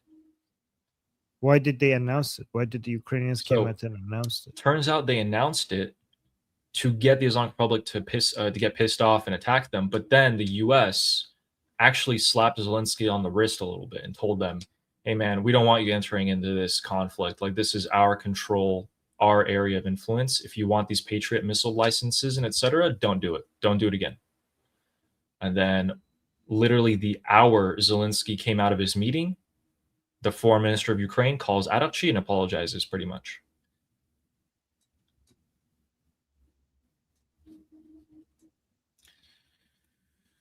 So that is the majority of the news. Right before we go into the super chats, we will go into Pakistan for a quick little stop to show you guys what the Pakistani head of military, Asim Munir, has been up to. He is quite busy massacring the Pakistani people. According to Al Jazeera, yesterday in Pakistan, people were quite pissed off at the elections in Pakistan-administered Kashmir, where you get your famous Kashmir scarves. And the people came out on the streets during the day to protest. Now, it wasn't a ton of them, but it looks like Asim Munir gave the direct order for the military to come in and started shooting people. The casualty figures are around, the last time I checked, were around about 20, with more injured. Shia Islam, am I right? Islam. Kill the people. You don't want the elections? Crazy. Who could have thought that that would have happened? Not quite sure. And in a last display of Islamic barbarity for you, ladies and gentlemen, earlier you saw people standing in a circle and throwing rocks at some pictures of Benjamin Netanyahu and Trump on the ground. Well, now we see Iraqi children and old ladies in Karbala, Iraq, hitting more images and kicking them and etc. at Bibi and Donald Trump.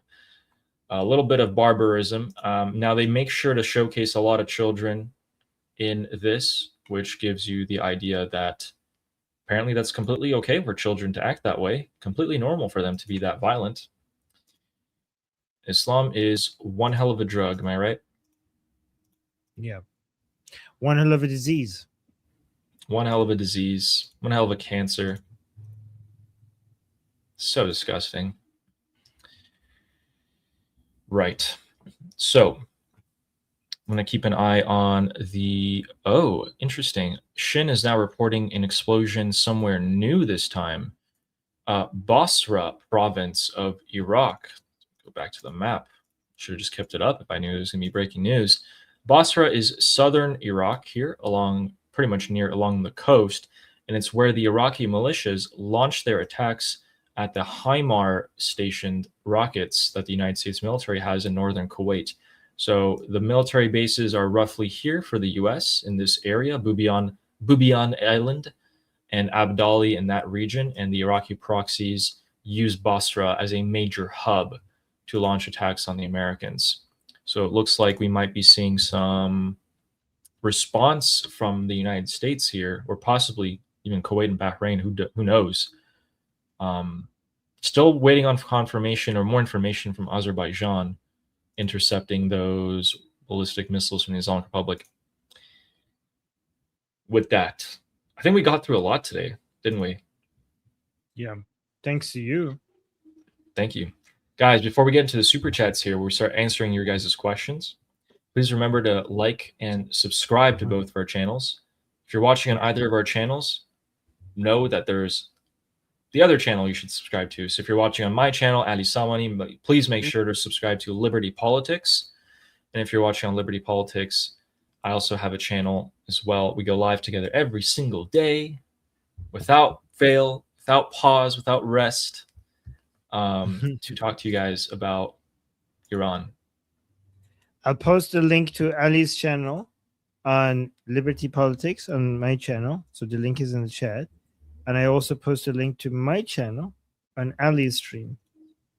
Link in the channel. Link in the chat. Yes. And thank you guys. We always appreciate you. So with the first super chat we have from Fizz Endresis, who's been a member for 1 month. Now you can say that on my channel now, like that you've been a member for a month, because yes, nice. So, yeah, congratulations. There we go. Who says okay, boom, read them boom, slowly bingo because time. I need to go. I'll be right back. Okay, just give me 2 minutes. Sounds good. Fizz Endresis says boom boom bingo time. I think we need to get the bingo sheet out soon. Maybe we make a different version of it when Israel's given the green light. If Israel's given the green light, they go straight after the IRGC leadership. We know that's what happens. Thank you, Fizz Endresis. And then, oh my God, guys, look who's back. Guys, look who's back. It's Jew Hater.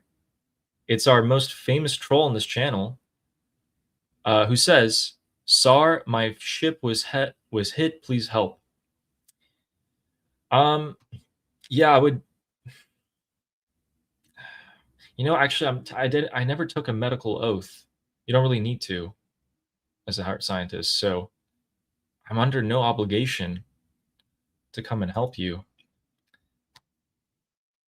But regardless, thanks for donating to your enemy channel there, Jew Hater. Oh, Armin was like, Jew Hater? What? Jew Hater's back? There he is. And he has a couple more super chats here. But first, from Kevin, gifting 1 Liberty Politics membership. Thank you so much. Thank you, Kevin. Thank you for service. Thank you for your service, as always. And here he is, Jew Hater, saying, Ali, you waving the big nose flag during the FIFA match created lots of defections. Salute your efforts. Oh my God, I actually kind of forgot that I did that. It's better to have, okay, here's the thing. It's funny how you're making fun of someone's big nose. You have 2 supreme leaders. One was stuck in a fridge for 100 days before you could even bury him. The other one is probably missing some limbs and is now exposed to be a gay Ayatollah that unfortunately that has a thing for young boys. So better to have a big nose than have one dead supreme leader and one that is as good as dead. Yeah. I like my big nose. And here it is. We bought the Lion and Sun. We booed all of the Islamic Republic supporters. I might have said a couple of things that I can't really say on stream to them out there. Yeah, thankfully security didn't come up to me. It was funny though, when I was walking in, it looked like I had a huge belly because I shoved the flag under my shirt and then tucked it in, and I looked like I had a, little pregnant there. And our next super chat or chat is from Nail Bunny saying, smash the like button or lightly tap it. Yes. Lightly tap it. Please do that. It works as well. Thank you to everybody who likes the stream. It's what's the great part about subscribing is because you guys see more and more as time goes on that we were right about a lot of the internal politics of the Islamic Republic. True. And that is our specialty. Thank you, Nell Bunny. And Spees, thank you for the super sticker. Your support's always appreciated. Thank you. Omid in the chat is saying, can I drone strike the like button? No, fortunately not. We could wage jihad on the like button. Yeah, you can do that. And our next super chat is from Amy saying, hey, it's okay to leave Armin for a day and come over to Ali's stream to help with numbers. Armin won't mind. Ooh. What the hell, Amy? Are you kidding me? Even Amy? YouTube Brutus? Why? Yeah, I don't know. Maybe Amy's right here. No, I'm kidding. So much fun. Thank you, Amy. Hope you're feeling better as well. And Tao Fei is saying, Durud Ali. Durud Tao Fei. Also, is that actually you with your dogs? Or is that someone else? I feel like that's some famous person. Looks like, if that's you, you look like a famous person. Durud. Durud. And our next super chat is from Zip Gunnel saying, did His Royal Highness attend the Graham funeral? Absolutely, he did. Yes. And they were all in one room. That's the first time. But not the last time, just the first time. And thank you, Zip. We actually covered it right in the beginning. Oh, Tao Fei saying that is me. All right, well, you look like a famous person. Or maybe it's a famous person that looks like him. Ah. Yes. He's got that air about him. And our next super chat is from Sarah Ocean saying, we owe it to our fallen... Oh, yes, I read this one. And thank you so much, Sarah, for that super chat. We will indeed never forget. Ever. Thank you for that. And Ela became a YouTube member. Welcome on board. Very much appreciate that. Thank you. And welcome. Our super chat from Fleshy Interloper says, there is no central government to deal with. True. Ah. Yeah. Central government. Yeah, the Islamic Republic has so many different power centers right now that you can't even make a deal with the Islamic Republic because that's a great who point. are you making a deal with? Yeah. And that's a result of Ali Khamenei setting his followers against each other in order to maintain his grip on power. It's so beautiful how, you know, these mistakes culminate like this and in the backfire. Exactly. That's a good word. Yeah. Thank you, Fleshy, for that super chat. Crane Financial Literacy says, check out the video links I put in the chat.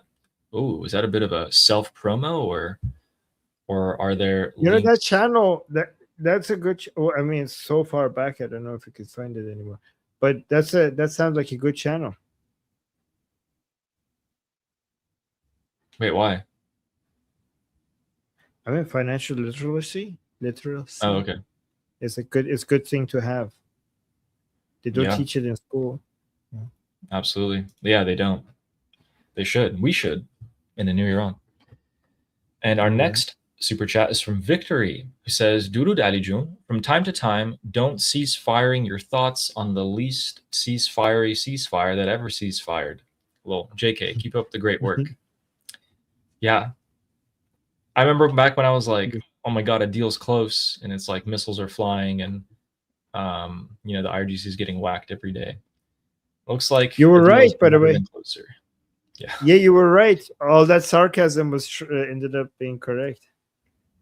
Yeah, not for a second did I ever think there was ever going to be a deal. Even the day the MOU signed, we came on here and I was like, guys, let's look at the points, look at the 14 points. And then after we read them, we're like, okay, yeah, this doesn't make any sense. And from then, Victory, if you want my thoughts, from then, has things gotten any better? I mean, this week, Donald Trump was like, oh, we're talking with them. It's really good, friendly talks, but looks like the proposal was the same exact thing as always, and they were rejected as well. So what are we waiting for? I actually want to know. We have some updates on the explosions. Ooh. So turns out the explosion in Basra, South Iraq, turned out to be a PMF or Hashd al-Shabi operations command center and ammunition depot. Ooh, I like that. I like that very much. Guys, what did I say yesterday? Yesterday, the day before, I'm telling you guys, as soon as the PMF, the Hashd al-Shaabi, if that IRGC militia is dealt with, that paves the road for the Iranian people to be much, much safer when they come out in the streets again. That's a really good thing to see. I like that. I like that. I like that very much. Let's keep going. Let's keep going. All right, cool. And thank you, Victory, for the super chat. And thank you, Nail Bunny, for gifting 10 Liberty Politics memberships. That's awesome. Thank you, does Nail that. Bunny. It's very kind. Yeah, thank you so much. Guys, if you get a membership in the chat, say something. Test out your little star. And our next super chat is from Fleshy Interloper saying they can't even control their own chat. Yeah, those messages are so numerous. The admins can't even go in and delete them anymore. It's too much. Thank you, Fleshy, for the super chat. Thank you. It's kind of falling apart for them. And Leo says, Ali, you promised a kitty guest appearance. Oh, yes. He's asleep. Look, but I did Leo. promise. Look, Leo is making it easier for people to pronounce her name by putting it on their profile picture. Leo. See, guys? Her profile picture has the name on it. Hey, kitty! He's like, why'd you wake me up? No, don't dig your nails into my shirt. Like, hey. She's like, What's up? Hi. Hi. What? No, come back. Ow. No. He's like digging his feet into my stomach. Hi. Smile. Okay, you can go. All right. My God, my hands. If you see the side of my face turn red, you'll know why. But I love him. And thank you, Lior, just for you. Lior. Our next one is Lior. And John Gamber became a member. Thank you very much for joining. Welcome on board. Thank you. Welcome to the group. Farce saying سوگند به خون همراهانم، سوگند به اشک مادران، هرگز به تیغشان نمیرد فریاد جاودان ما. جاودان. Thank you. So is that from something? Swearing upon the blood of the people who are with us, the people who are fighting by our side, basically. Swearing upon the tears of the mothers. I think the third part, means that we will never show any fear against their aggression. And I think that's what it comes down to, right? Nima, did I get it right?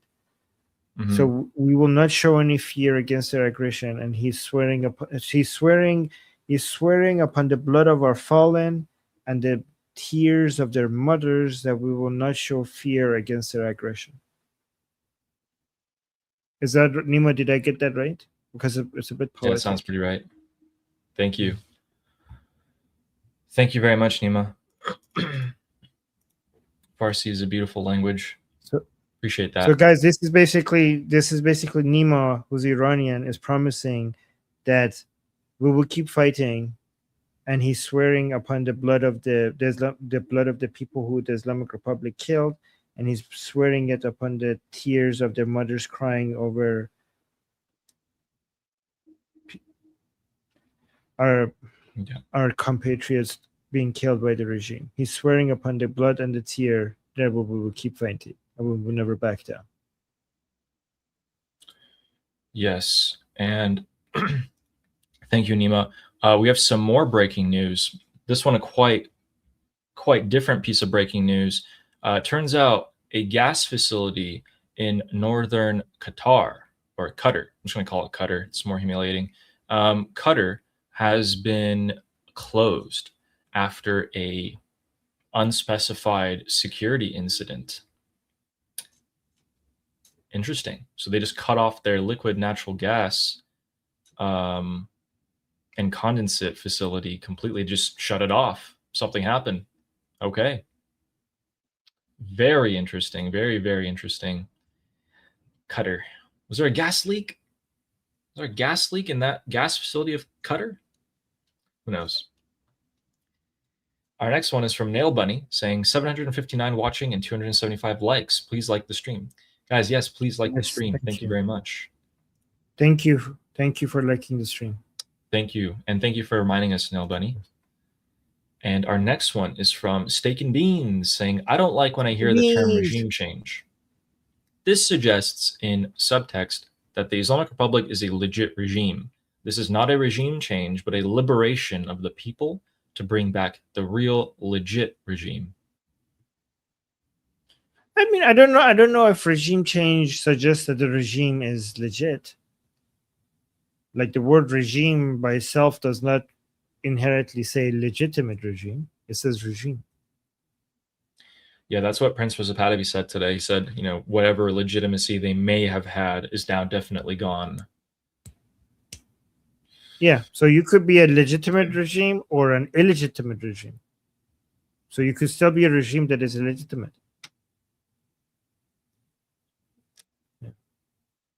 By the way, I don't know why I just thought about this, but guys, I have a question. Armin, I have a question. Didn't President Trump say if the Islamic Republic breaks the ceasefire, that he's going to destroy them? Yes. Okay. Okay. That's all. I mean, it's not over yet, so we can't judge too early. Didn't say when. I mean, he did define ceasefire and say, you know, they just hit a little bit less. So maybe that's what he's referring to. It's hard to say. Well, I mean, he did say if they hit any ships, we're going to destroy plants and bridges. That hasn't happened. True. Right, but again, I think we have to wait. I mean, I think there has been so much delay, but we don't know. Maybe the reason why they haven't been hitting is because they're planning something major. I mean, these are the same things that people were saying right before February 28th. People were upset about things not happening, and then all of a sudden it happened, and it was big. I'm not saying this is the case. I'm just saying it might be. Yeah, correct. And it looks like the Americans already responded by hitting the IRGC-backed militias in Iraq tonight. So we'll see if that escalates. But as of so far, it just looked like a straight up tit for tat. You're right. We have to see. Thank you, Steak and Beans, for that super chat, and thank you, Eric Henderson, for your support. Very much appreciate that. Kevin Shaw is saying, "I love my universal chat."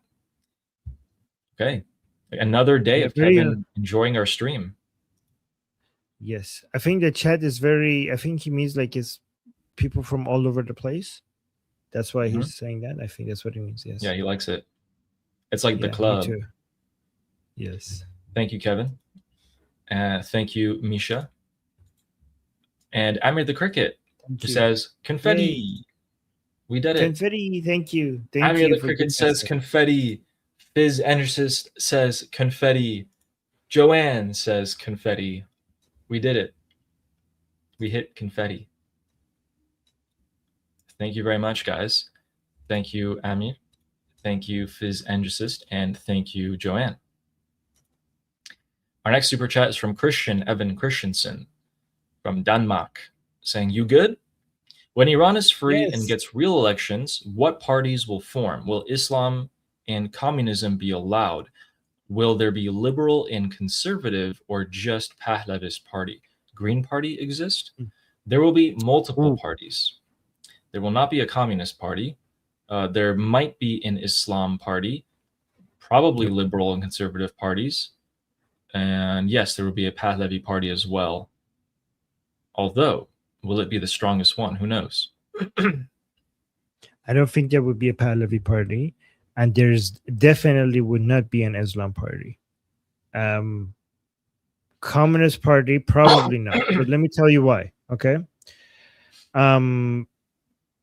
Will Islamism and communism be allowed? Okay, so Islam party definitely illegal because it violates one of the principles, one of the 4 principles of Princes of Pahlavi and the Iranian people, which is secularism. So there will be no Islam party.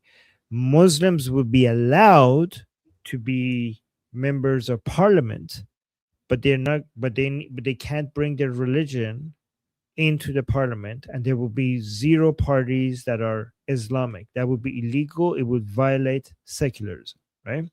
So what are the principles?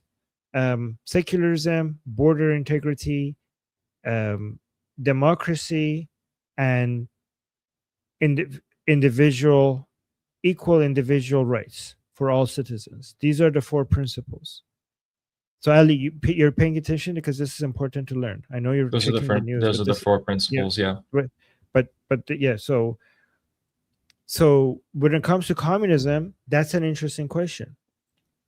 Because communism not being in a party is not part of the 4 principles. The 4 principles is border integrity, secularism, democracy, and equal individual rights, right? So these are the 4. Yeah. So Islam party in the parliament will violate secularism, but a communist party in the parliament doesn't violate any of these. However, many of the communist parties are also against the border integrity of Iran, so there's that. But here's the thing. We already know before anything happens that an Islam party will not be in the parliament in Iran in the future. But a communist party probably wouldn't be able to make it in either. Well, I don't know. We have to see, because there's gonna be a vote. So there's gonna be 4 elections, right?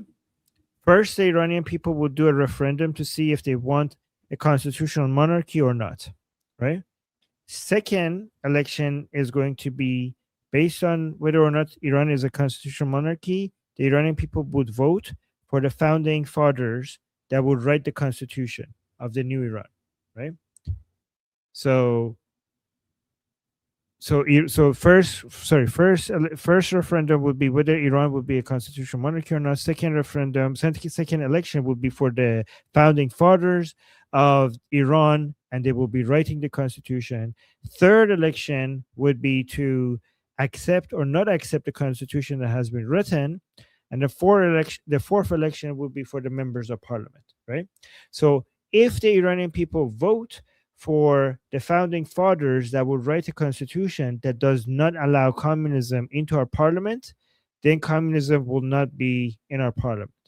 But if they allow it, it will probably have a few seats in our parliament. Communist parties will have a few seats.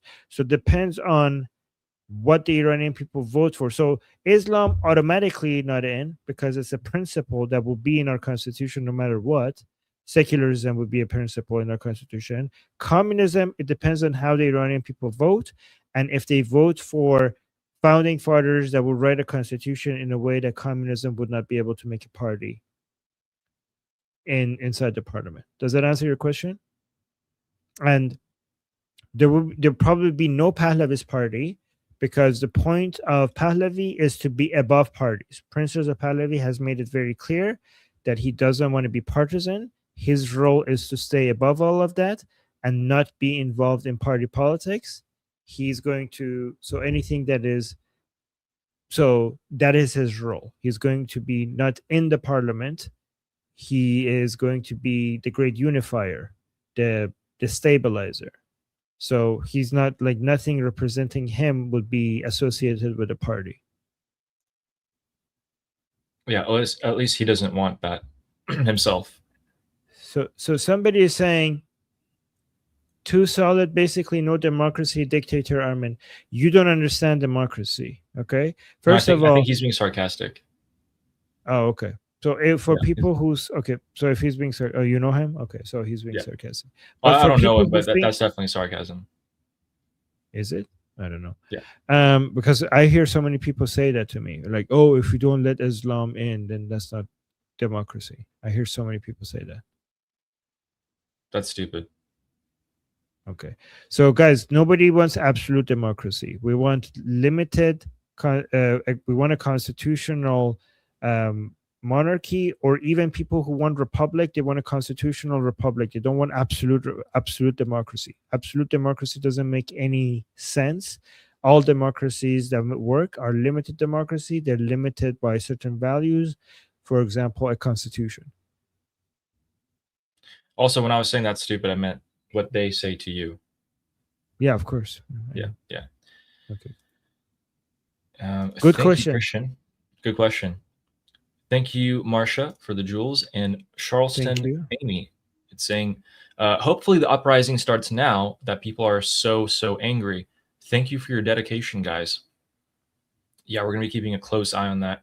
I personally am not too sure if this on its own is going to cause another uprising, but I know that what just happened last night will be one of the main triggers of the future uprising. Yes, these are all sparks. These are all sparks in a room filled with gunpowder.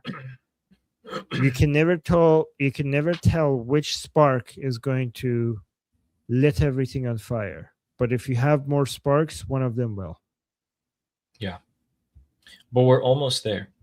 Again, I just believe we're 98% of the way there. From 1979 till now, we're pretty much 98% of the way there. Thank you, Amy. And Don B is saying they seen Bibi and Zelensky planning at Emma Lindsay's funeral, so they said, "Oh crap, launch, crazy bastards." That's what you said, that they're alarmed.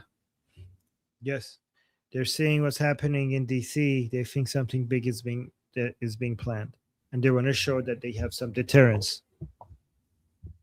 Yeah. You know what I think might be planned, though, is we saw the 13 nights of strikes. They ended because, as I said, I think they reached the limit of effectiveness. They were like, okay, this doesn't do any more than it's already doing. And then Brad Cooper came out the next day. He said the same exact things. Like, I don't think these will do any more, this will have any more effects. So we're going to stop. But the blockade's still in effect. The U.S. is still targeting banks in Iran. The fuel shortages in Iran is getting way worse.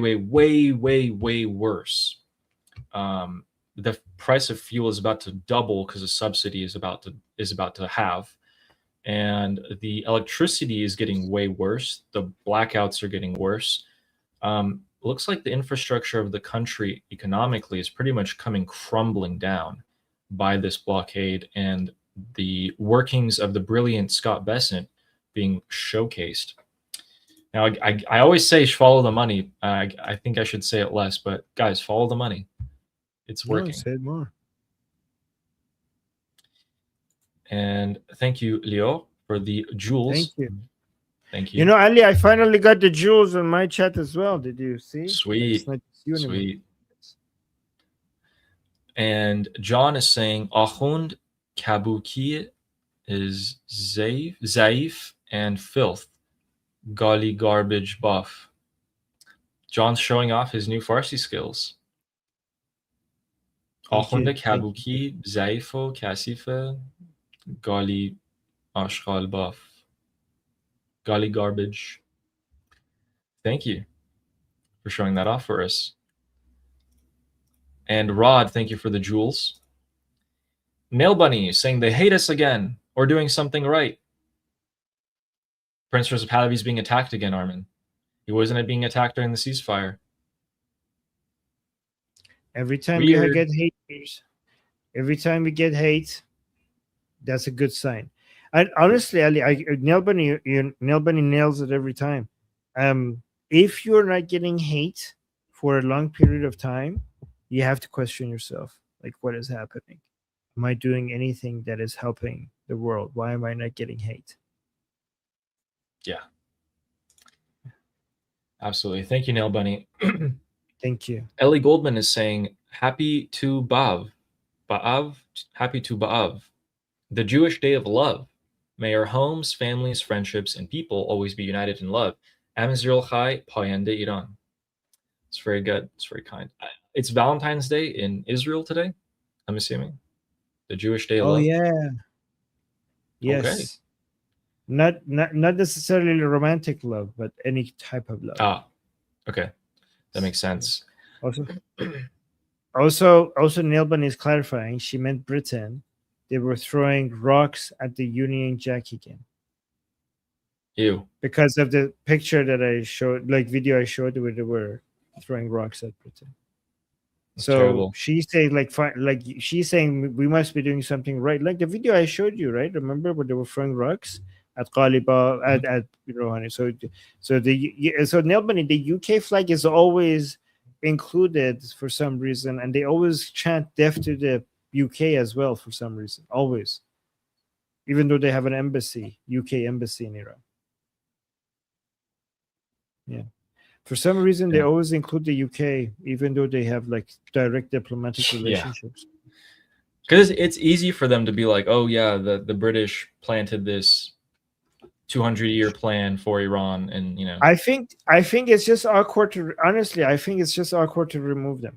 At the beginning of the revolution, they included, like they said, death to the UK, death to United States, death to Israel, and over the years, it stopped being a priority to be anti-UK, but it was just always so awkward to like remove them. So you just kept. You're right.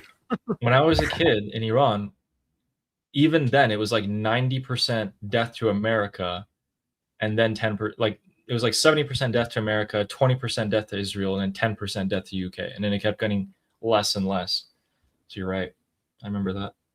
And then Ellie was saying, yeah, it's not the Valentine's Day; it's just a day of love. Thank you, Ellie, for that super chat. Our next one is from Nollybug, saying, I saw a video of one of our heroes before he was executed throw up a heart sign with his tied hands to the crowd. This nightmare needs to end. Javid Shah. Javid Shah. Yeah. There are more people on execution now. One of them, who was on his way to be executed, suffered a heart attack and is now in the hospital. He was that scared and shocked that he was about to be executed that he had a heart attack. See, these are the things that will make us never forget the crimes of the Islamic Republic. Thank you, Nollybug. Completely agree. And Joanne says, Addy, is Kitty awake for us? Yeah, although he left the room now, so I can't grab him again. But he's like, I know why he left the room. He's like, God damn it, I was having a great nap. He was having a good nap.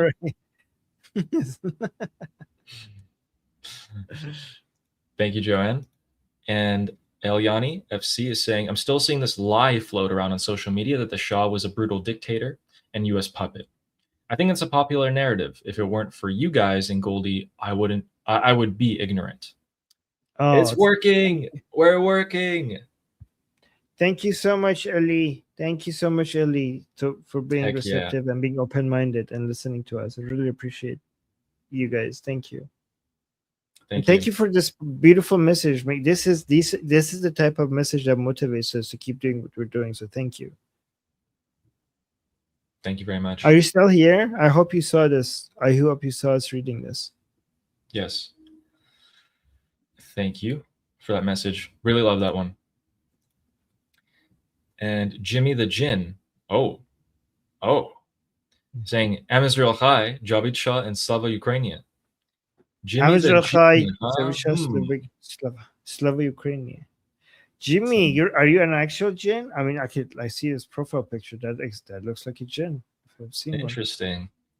Yes. Pretty badass. Don't go anywhere. Yeah. Don't go anywhere near the prophet here. Thank you for the super chat. No, wait, go back to him. Oh, he has the next one saying. No, hold on. For that one. Oh, yeah, he is. Okay, there. He's not going to go near the prophet. You know why? Why? He's red. He's not the right color. Oh, he's not black. He's not black. Yes. He's a red Jinn. He's not a black Jinn. Not interested. Not interested. That makes sense. Not the Prophet Muhammad's type. Yeah. Got it.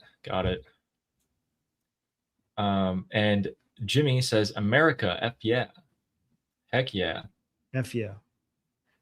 Oh, and also Ellie. We passed Ellie. Thank you, Jimmy. Yeah. Yes. I didn't know gens are pro-American. Thank you, Jimmy. And Ellie, yeah, just saying Javid Shah payende Iran.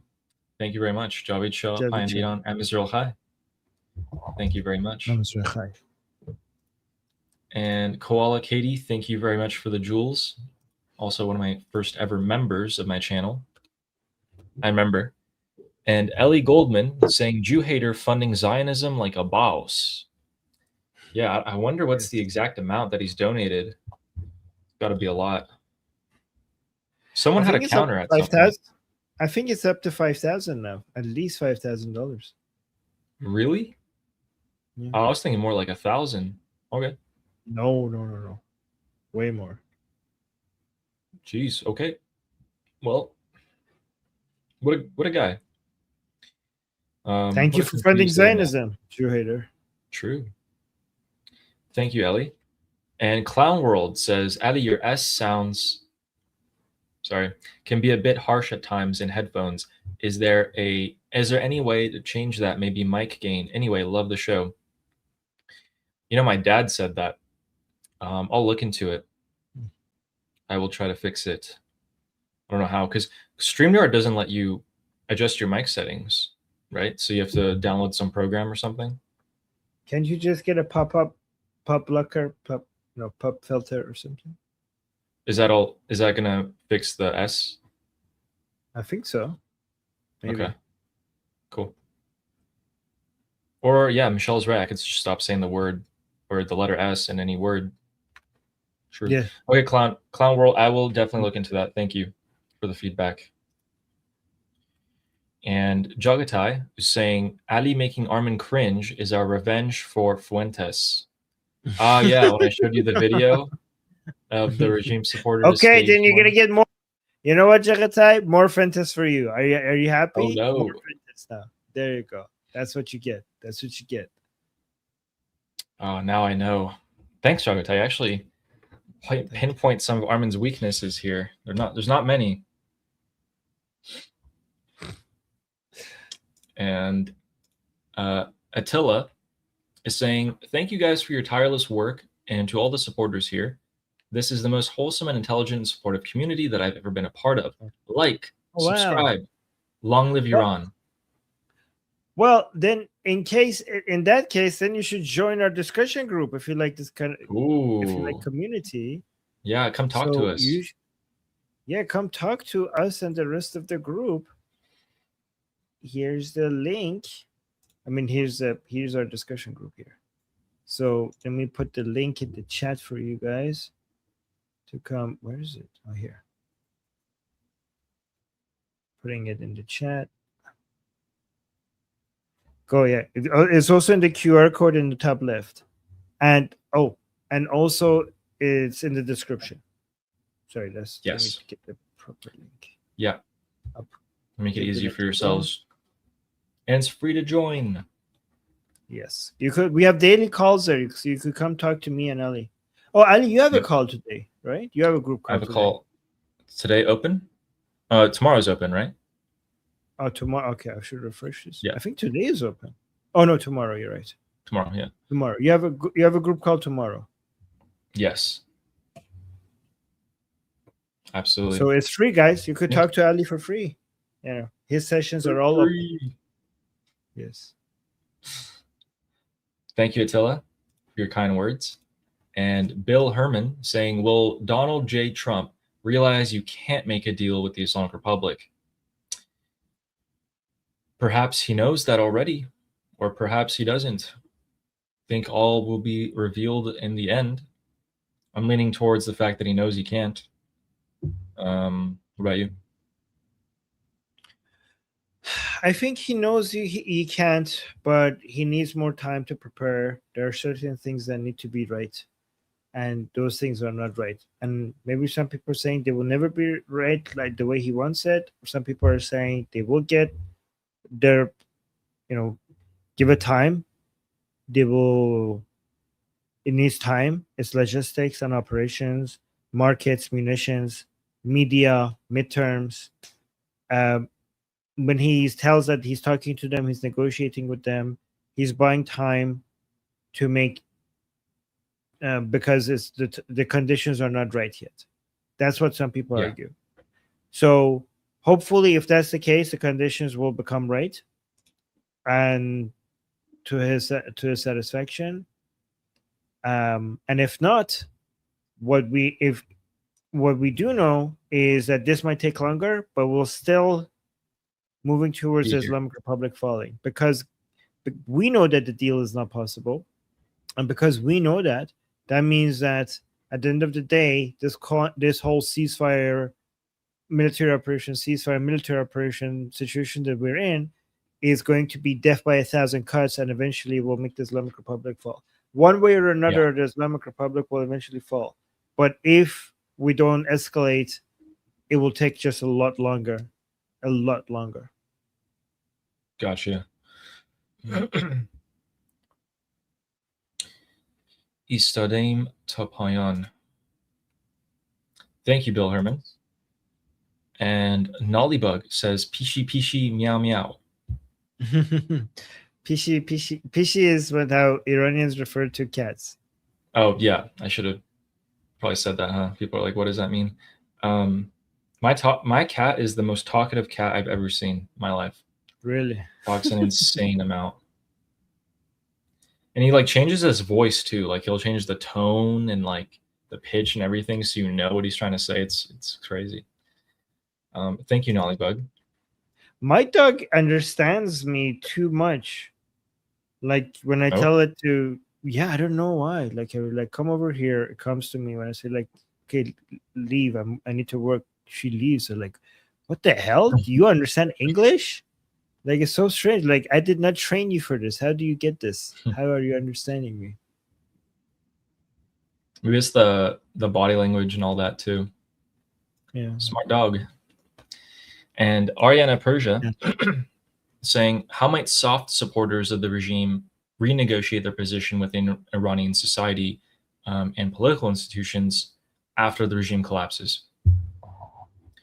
How might soft supporters of the regime renegotiate their position with Iranian society and political situation following collapse? That's such a good question. Aryan, how do you come up with these questions?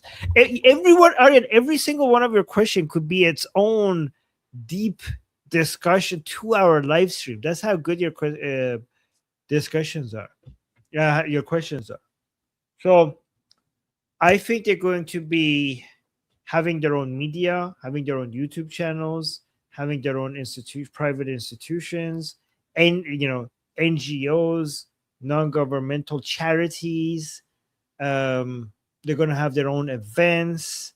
They're going to have their own campaigns, election campaigns. So soft supporters, I'm talking about the ones who are not going to go apeshit terroristic, right? So there's two reactions. There's going to be some regime supporters who are going to turn into a terrorist group, like go there, like, I don't know, ISIS, Al-Qaeda, Hezbollah, Hamas route.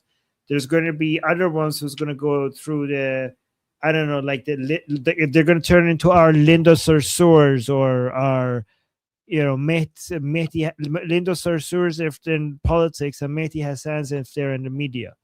So just prepare for like years of these people being political, using their freedom of speech that this new government is going to give them to be very politically active, trying to find new ways to, so there's going to be a lot of fundraising, mosques, Hosseinias, instead of the government funding, trying to find ways to become influential by turning it into an industry. Given that the government is not going to be giving them money anymore, they have to find ways to make it profitable, to turn this into a business that is a money-making machine. In some ways, there's going to be some of these so-called soft supporters that are going to have ties to some of these terrorist groups. There's going to be probably our intelligence operations. Some of them are going to be like, oh, we're just a YouTube, a TV station. We're just a non-charity. We're just a fundraising charity organization. We're a political group. We have no ties to that. It's lie. Like I could predict already that there's going to be Who? like, we're going to do a live stream and like, oh my God, this Islamic charity is connected to that terrorist group that did that bombing over there, isn't it? And they're going to deny it. Like, that's a lie. They're connecting us. We're just only peaceful. This is against our freedom of speech. This government is anti-Islamic. They said there's going to be secularism and it's freedom of speech, but this government is anti-Islamic. They're silencing us. I could already see that happen. Does that answer your question? Like, does We can you actually see that already? I can see it already happening, right? Like, Yeah. go on. we can name some of the people who are going to be doing that. Who? Like, we know some of the streamers or political Oh yeah. like wannabe figures like Masih Ali-Najad. You know, like, we know people who are going to be coming forward and trying to not maybe No, like Masih take the Ali-Najad side is of the going to pretend to Durkas, be the but more. yeah. Masih Ali-Najad is going to be against the new government, saying that they're not anti-Islamic enough, trying to use that as a way to Grift. attack the government. Yes, right. Yeah. But we're going to have the other. Yeah. Anyways, so Yeah. yeah. I wonder what we're But gonna. does that, Arya? Do you see the picture I'm painting for you? Like, I am. Yeah. Does that make sense? Yeah, and some of them are and some of them are just gonna quietly continue. They're just gonna be like, we don't. This is unsafe.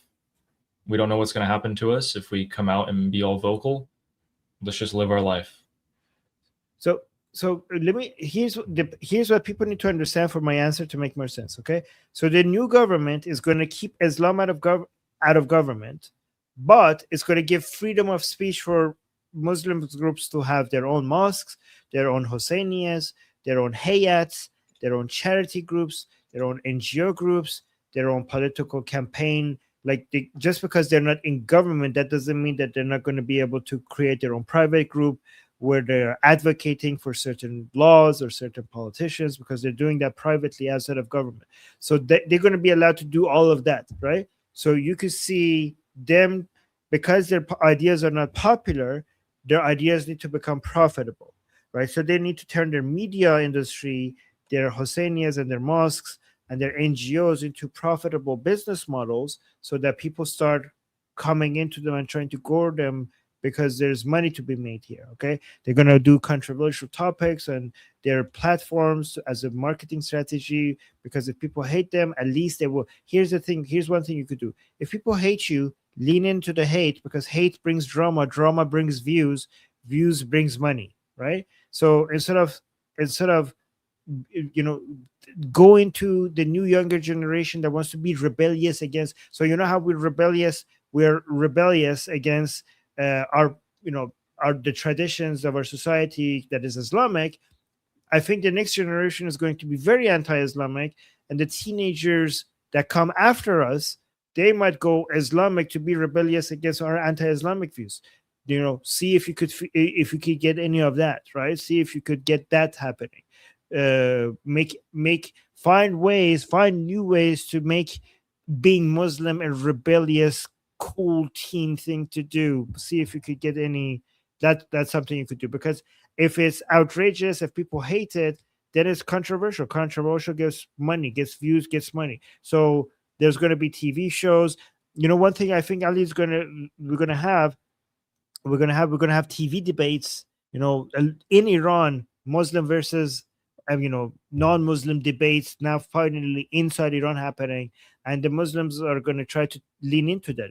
Like, okay, we don't have power anymore, but maybe we could go into do debates and do controversial shows as a way to get. If you get eyeballs, even if people are hate watching you, eyeballs brings money, eyeballs brings revenue. So I could just see a lot of media, a lot of money, a lot of political activism, a lot of attempts at child indoctrination, stuff like that. I know where you're going to be. I know you're going to be on those debates on TV. Yes, this is why Ali, this is why on the Persian channel, when people ask me, like, Armin, once we are successful and the Islamic Republic falls, what are you going to do? Like, there's nothing you could do. Like, are you guys a lot? Me? That is, no, I don't say this a lot. I was like, that is the beginning that's not the end of our work. That's the beginning. Like most of our work will be after. Most of the people think like, oh, most of our work is right now to get rid of the Islamic Republic and bring back Pahlavi. No.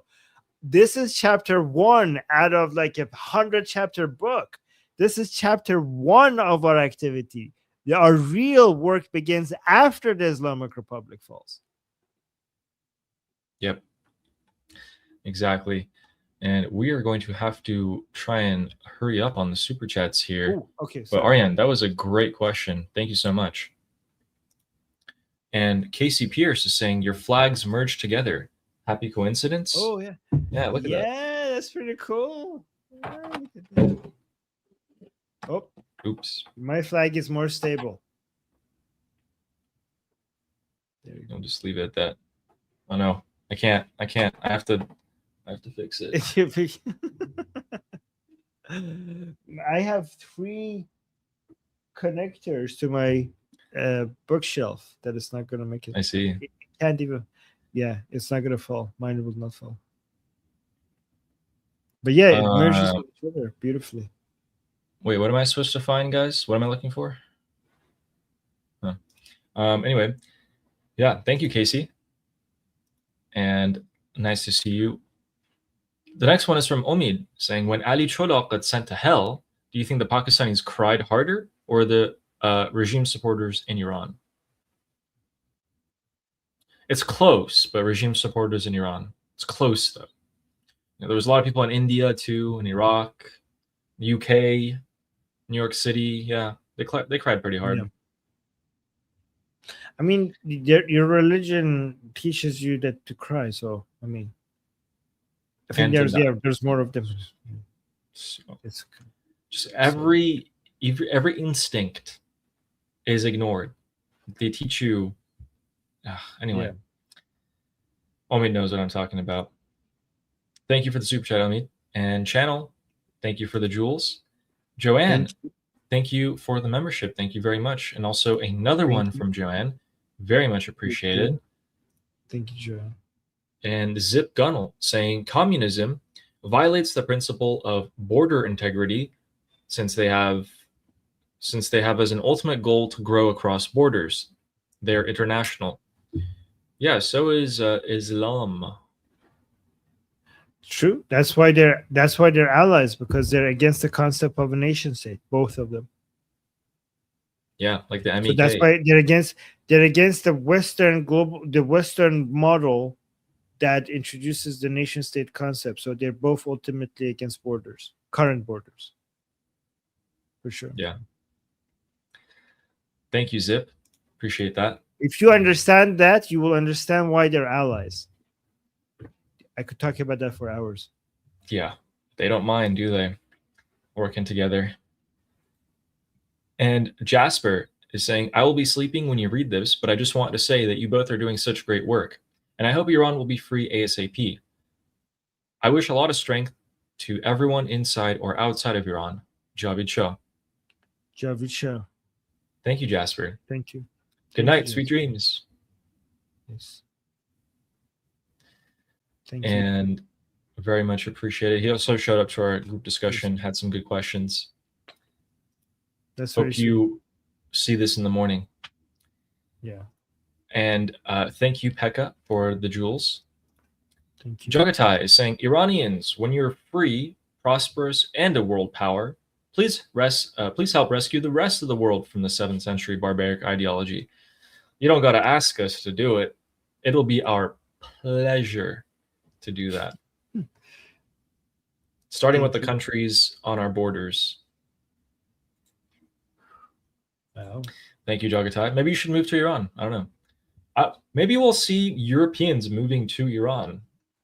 Weird. Maybe. Thank you for that super chat, and thank you, Shaul, for the jewels. Thank you. Christian Evan Christensen saying, What grave, horrible, beyond imagination crime has I done to be accused of being Danish? I am Norwegian. Vikings brought steel from Iran, by the way. Whoops. My bad. Wow. Norway versus Norwegian versus Danish. Norwegian. This that's is right.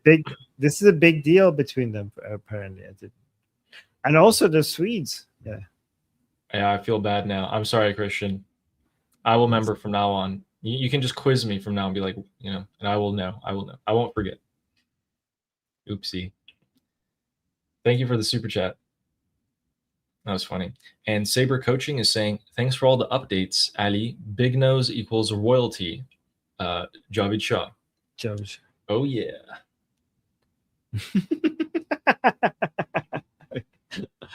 Thank you. Thank you, Saber Raham. Coaching. Yeah, Raham. And this guy is saying, Salam alaikum. Mashallah. The IRGC just did a surprise attack on Jordan. Piruz the IRGC forever. It's not how you use it in a sense. Javid Mojtaba Khamenei. I am Irani Kai. Glory to Allah. Okay, Yeah, this you guys guy's are a getting troll. whacked. Nobody's that stupid. This guy is not. You guys are getting- Nobody's that stupid. There are more explosions in Iraq, so it wasn't just a one-off strike on the Iraqi militias. Yeah, we'll see what you're saying in a couple of weeks here. Make sure to tune in. And our next super chat, it's from Ninja Rooster saying, currently playing Pal World while listening to you guys. I never played it, but looks fun. Thank you, Rooster. Thank you, Rooster. You better not be enslaving Pokemon in there. And the next super chat is from James Moore saying, Ali, old wannabe sound tech here. You can basically run your voice through an EQ before the broadcast. I have no clue how it's done now. I worked in radio a bit last century. Oh, cool. Okay.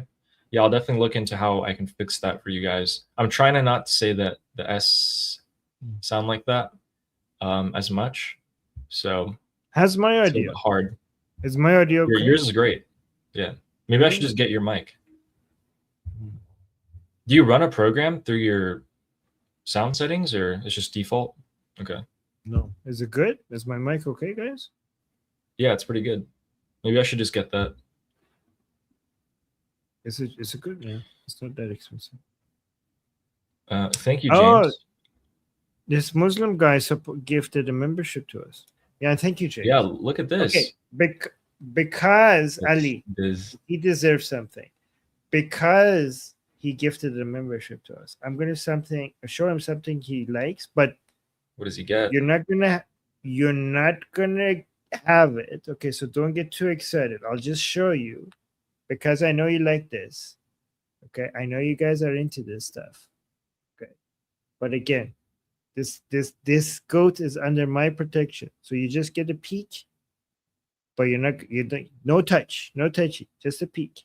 And thank you for the membership, but nothing else. Jeez. It's okay, you're safe. And James Moore saying, we heard months ago about the water issues, then the lack of food, then the money issues with the banks. When will the general public, the ones that aren't hot or cold on the IRGC, stand up? When will the general public stand up? The general public will stand up when they see an opportunity, which is going to be a couple of things need to happen. So I think actually the railroads and bridges need to be struck, or the IRGC need to be shaved down in size, and the militias need to be destroyed, and the IRGC runs out of money. Yeah. I think that's what we need to have happen. Those are the things that I have a little checklist for. Until those things happen, then it'll become really easy to take back our country compared to just a year ago. But that's a great question. And those are the things. Remember those 4 things. Dahna became a YouTube member. Welcome on board.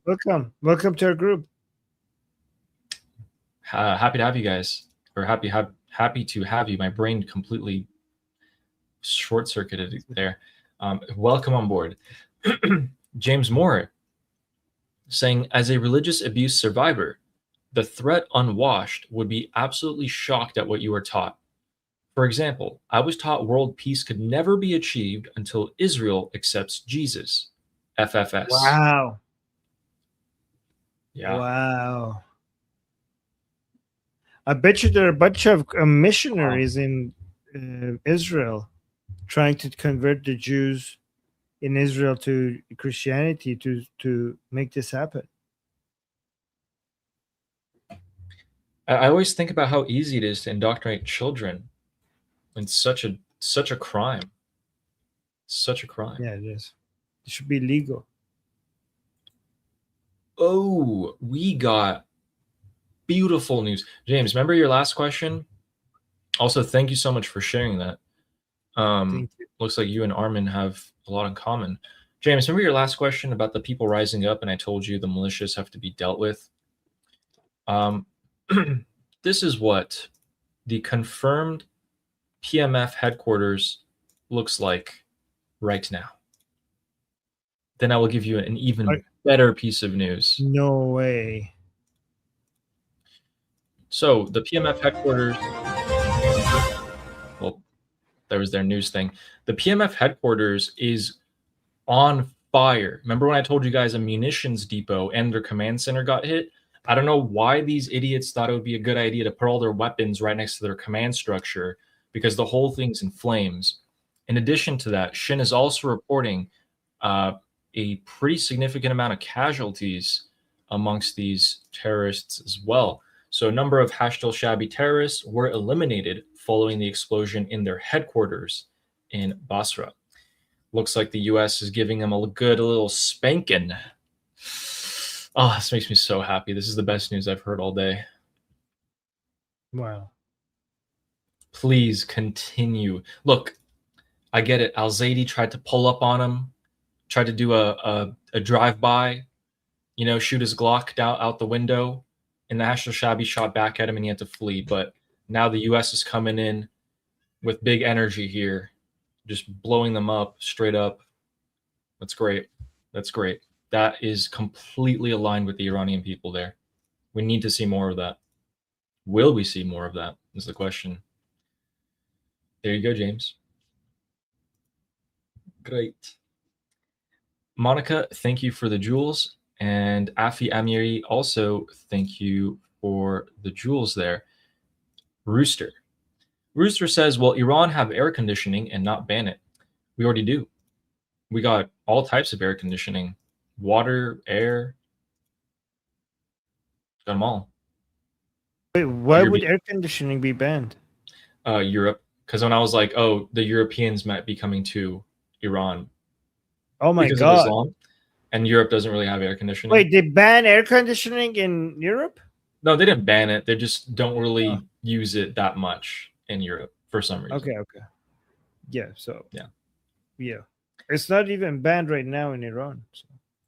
Yeah. We have actually a lot. Actually, we have more air conditioning right now in Iran than we have in Europe. Yeah.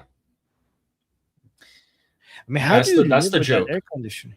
I don't know, but that's the joke. That's what real. Americans make fun of in for Europe all the time. They're like, how come you don't have air conditioning? That's the joke. Okay, I'm not even going to read the next super chat. I think you can see that one. This one up on the queue. Wait, which one? The green one at the very top of the queue. Oh, yeah, don't read that. Yeah, I'm not reading that. It's disgusting.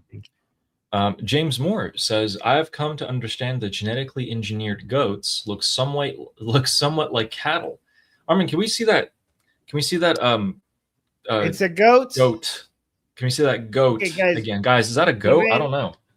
That's a goat. Okay. And if you don't think it's a goat, it self-identifies as a goat. Okay. There we go.